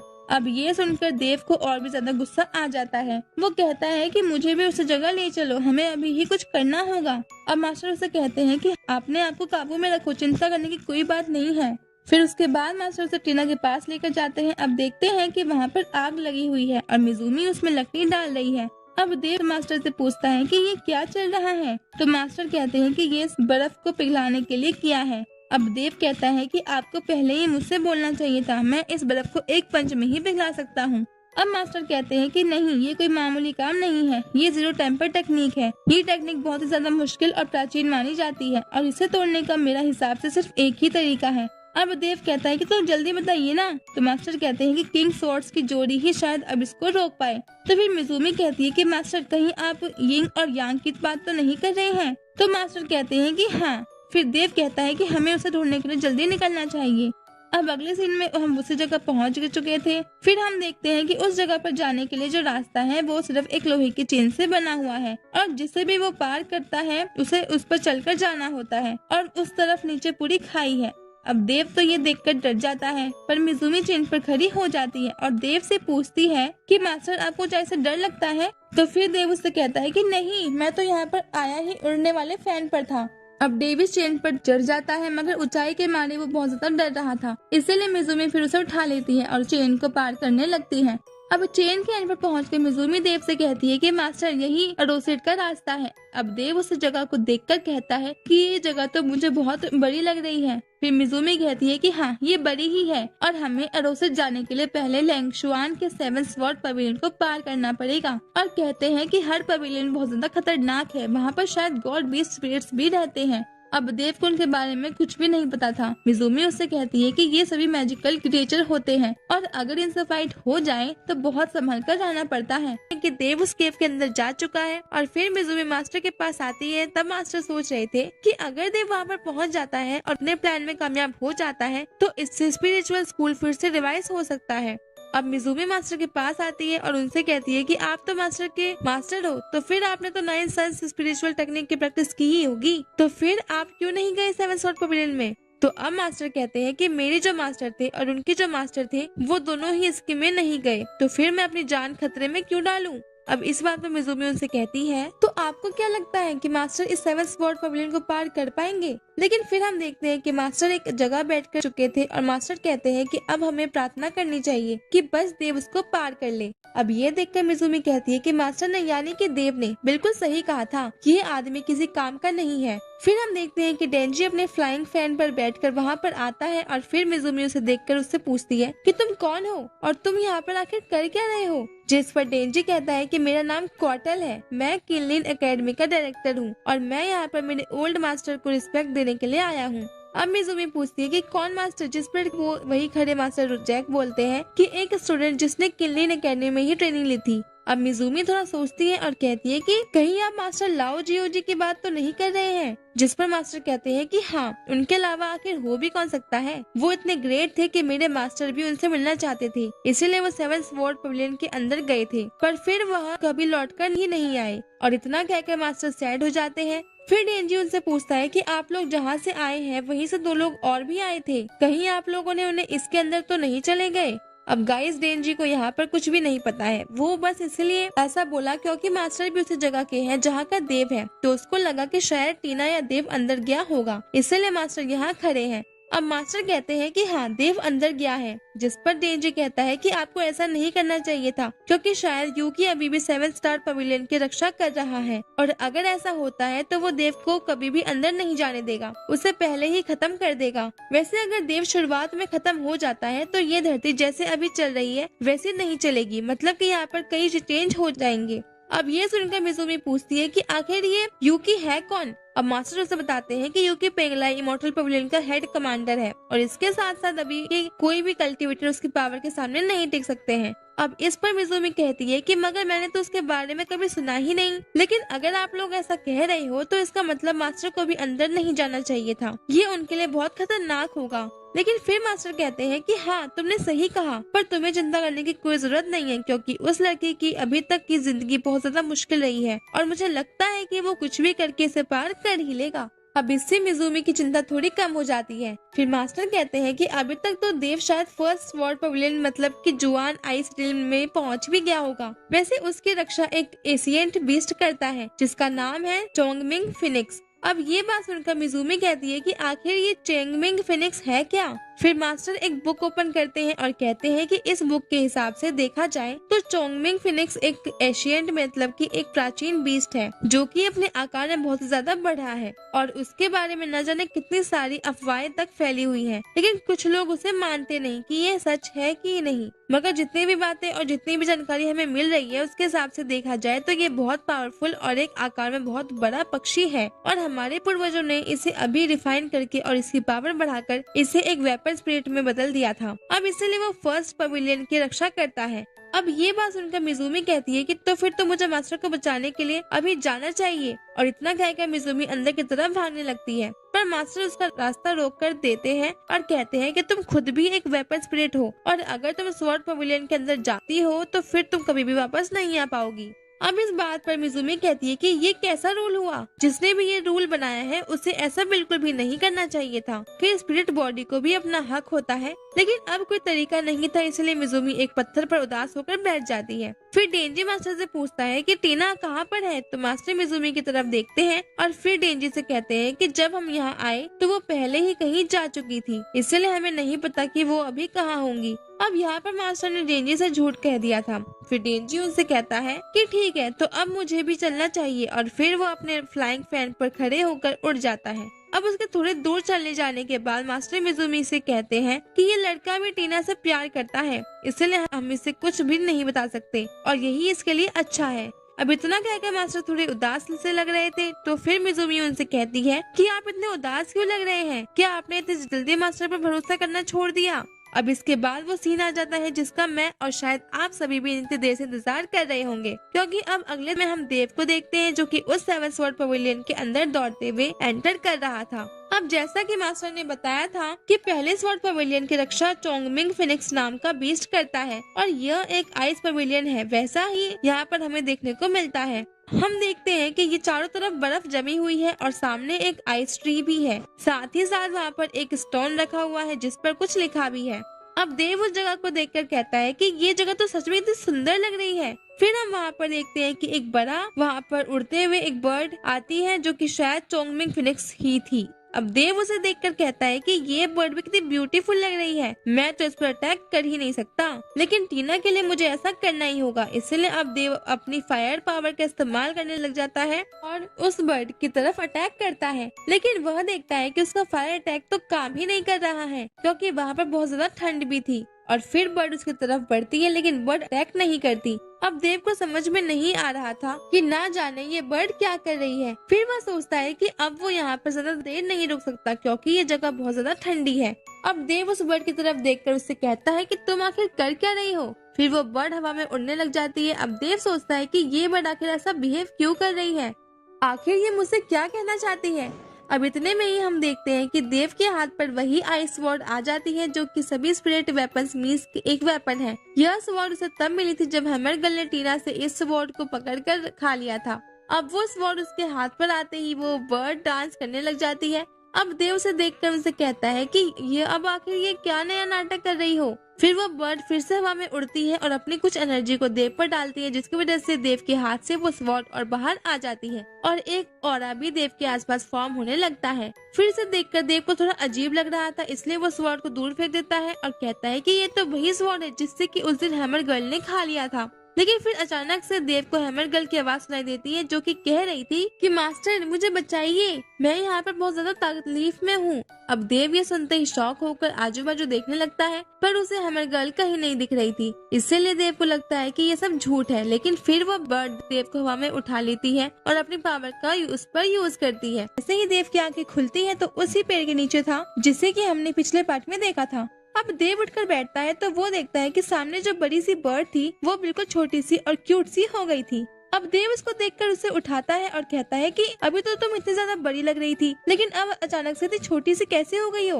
अब देव को आगे भी जाना था इसीलिए वो ज्यादा छानबीन नहीं करता और खड़ा हो जाता है, लेकिन जैसे ही वो खड़ा होता है उसके बॉडी से आइस ऑरा निकलने लगता है। अब देव से देखकर सोचता है कि ये क्या हो रहा है, लेकिन उसे मन ही मन थोड़ी खुशी भी हो रही थी क्योंकि उसे भी पावर महसूस हो रही थी। अब देव को आगे जाना था तो वो बर्ड को भगाने की कोशिश करता है लेकिन वो बर्ड भाग ही नहीं रही थी। अब भगाते भगाते देव जंप करता है तो हम देखते हैं कि वो हल्का हल्का हवा में उड़ रहा था। फिर देव उस बर्ड से पूछता है कि क्या तुम मेरे साथ चलना चाहते हो। अब ये सुनकर वो बर्ड बहुत ज्यादा खुश हो जाती है, इसी वजह से वो उड़ने लगती है। तो देव कहता है कि ठीक है, आज से मैं तुम्हें अब मेरा पेट बनाकर रखूंगा। और फिर वह देव के कंधे पर बैठकर देव के साथ आगे बढ़ती है। अब देव ने फर्स्ट स्वॉर्ड पवेलियन तो पार कर लिया था, तो अब देखते हैं कि सेकंड स्वॉर्ड पवेलियन में क्या होता है। और फिर सेकंड स्वॉर्ड पवेलियन में एंटर करते वक्त देव सोचता है कि मुझे तो कहा गया था कि ये स्वॉर्ड पवेलियन बहुत ज्यादा खतरनाक है, पर यहाँ तो मुझे मजा आ रहा है। तो अब दूसरे स्वॉर्ड पवेलियन में पहुँचने के बाद देव देखता है कि चारों तरफ आग और लावा ही लावा है। अब पहले वाला आइस रिलेटेड था और अब फायर रिलेटेड आ गया, इसी कारण से अब देव को थोड़ी गर्मी लग रही थी, लेकिन वो बर्ड हवा में उड़ती है और देव के आजू बाजू एक स्नो शील्ड बना देती है जिससे कि अब कितनी भी गर्मी क्यों ना हो पर देव को कुछ असर ही नहीं हो रहा था। अब वो थोड़ा आगे बढ़ता है और अचानक से उसके ऊपर कोई आग से अटैक कर देता है, मगर देव को कुछ भी नहीं हुआ था क्योंकि वो शील्ड अभी भी काम कर रही थी। फिर देव अपने आजू बाजू देखता है पर वहाँ पर कोई भी नहीं था, लेकिन हमें एक स्टोन दिखता है जो कि पहले स्वॉर्ड पवेलियन में भी था। अब देव उसे देख ही रहा था कि तभी उसको हैमर गर्ल की आवाज आती है जो कि देव से कह रही थी कि मुझे बचाओ मास्टर। अब देव चिल्लाता है कि तुम हो कहाँ? तो फिर हैमर गर्ल जवाब देती है कि मैं अभी विलेज में फंसी हूँ और इस विलेज का नाम चिंगयुन विलेज है। अब देव समझ जाता है कि ये तो उसी का विलेज है, लेकिन फिर वो कहता है कि विलेज तो बहुत दूर है। लेकिन फिर वो बर्ड इतना सुनते ही देव की बॉडी के अंदर एंटर हो जाती है, जिसकी वजह से हम देखते हैं कि देव के आजू बाजू बनी हुई शील्ड गायब हो जाती है और इस बार उसकी बॉडी से अब और भी ज्यादा पावरफुल आइस ऑरा निकल रहा था। साथ ही साथ अब देव के आइस विंग भी आ जाते हैं, जिसकी मदद से अब वो उड़ भी पा रहे थे। लेकिन अब प्रॉब्लम ये थी कि वो विंग्स बर्ड की वजह से आए थे, इसलिए उनका कंट्रोल बर्ड के पास था, इसलिए वो दोनों उसे सेम तरीके से मेंटेन नहीं कर पा रहे थे। लेकिन फिर कुछ देर में वो दोनों सही से मेंटेन करने लगे थे और दोनों ही उस सेकंड स्वॉर्ड पवेलियन से निकलकर बाहर चले जाते हैं और निकल पड़ते हैं हैमर गर्ल को बचाने के लिए। अब वहाँ से सीन चेंज हो जाता है और अब अगले सीन में हम सीधे पहुँच जाते हैं देव के गांव में, जहाँ पर कि देव की माँ रह रही थी। लेकिन अब वहाँ पर हम देखते हैं कि चारों तरफ आग लगी हुई है और रूबी और उसके कुछ सोल्जर्स आपस में बात कर रहे हैं। तो कुछ देर चलने के बाद वो लोग वहाँ से चलते जाते हैं और फिर वहाँ पर देव आ जाता है जो कि अपने गांव को जला हुआ देखकर बड़ा शॉक था। और फिर वो तुरंत अपने घर में जाता है और अपनी माँ को आवाज लगाता है, लेकिन उसकी माँ उसे कहीं पर भी नहीं दिख रही थी। तो वो दूसरे कमरे में चेक करता है पर उधर भी उसकी माँ नहीं थी। अब माँ के ना मिलने पर देव को थोड़ी चिंता होने लगती है, लेकिन तभी उस हैमर गर्ल की आवाज आती है। तो देव उससे पूछता है कि तुम आखिर हो कहाँ? तो फिर देव को पता चलता है कि वो चिंगयुन माउंटेन पर है। तो देव तुरंत चिंगयुन माउंटेन की तरफ निकल पड़ता है। अब थोड़ी देर बाद वो उस माउंटेन पर पहुंच जाता है और उसके बाद वो देखता है कि एक जगह पर हैमर गर्ल लेटी हुई है और उसकी बॉडी में से बहुत ज्यादा तेज ऑरा निकल रहा था। अब देव उसके पास आता है और उससे कहता है कि आखिर क्या हुआ। तो हम देखते हैं कि वो हैमर हवा में उड़ने लगता है और हैमर गर्ल भी उसके अंदर चली जाती है। साथ ही साथ हैमर का नीचा वाला पार्ट भी वापस आ जाता है। फिर हैमर देव को अपनी पावर देने लगता है। अब पावर देने के साथ साथ जो कुछ भी हैमर गर्ल ने देखा था वो देव को दिखने लगता है, जहाँ पर हम देखते हैं कि रूबी का एक सोल्जर देव की माँ से कह रहा था कि हमें उस लड़के के बारे में बता दो, नहीं तो मैं तुम्हें मार दूंगा। देव की माँ कहती है कि तुम क्या बात कर रहे हो, मुझे कुछ नहीं पता है। अब वो सोल्जर देव की माँ पर अटैक करने ही वाला था कि तभी हैमर गर्ल वहाँ पर आकर देव की माँ को बचा लेती है। अब देव की माँ हैमर गर्ल से पूछती है कि तुम कौन हो, तो हैमर गर्ल अपने बारे में उन्हें बता देती है। अब हम देखते हैं कि फ्लैशबैक के साथ हैमर की पावर भी देव के अंदर आ गई थी, जिसके कारण अभी उसे कल्टीवेशन करना पड़ता है पावर को स्टेबल करने के लिए। अब देव अपने माँ और गाँव वालों के लिए बहुत दुखी था, लेकिन साथ ही साथ उसे बहुत जरा गुस्सा भी आ रहा था। फिर वो कहता है कि मैं किसी भी कीमत पर तुम्हें छोड़ूंगा ही नहीं, और यहीं पर वो अपनी एनर्जी को रिलीज करता है, जिसकी उसकी बॉडी से बहुत तेज एनर्जी निकलती है। इसी के साथ हमारा ये पार्ट ये भी खत्म हो जाता है। अगर आपको ये वीडियो अच्छा लगा हो तो वीडियो को लाइक जरूर कर देना और शेयर भी कर देना, और हमारे इस प्यारे से चैनल को सब्सक्राइब भी कर लेना गाइस। अब मिलते हैं आपसे एक न्यू वीडियो में, तब तक के लिए बाय बाय गाइस, और यहाँ तक देखने के लिए थैंक यू।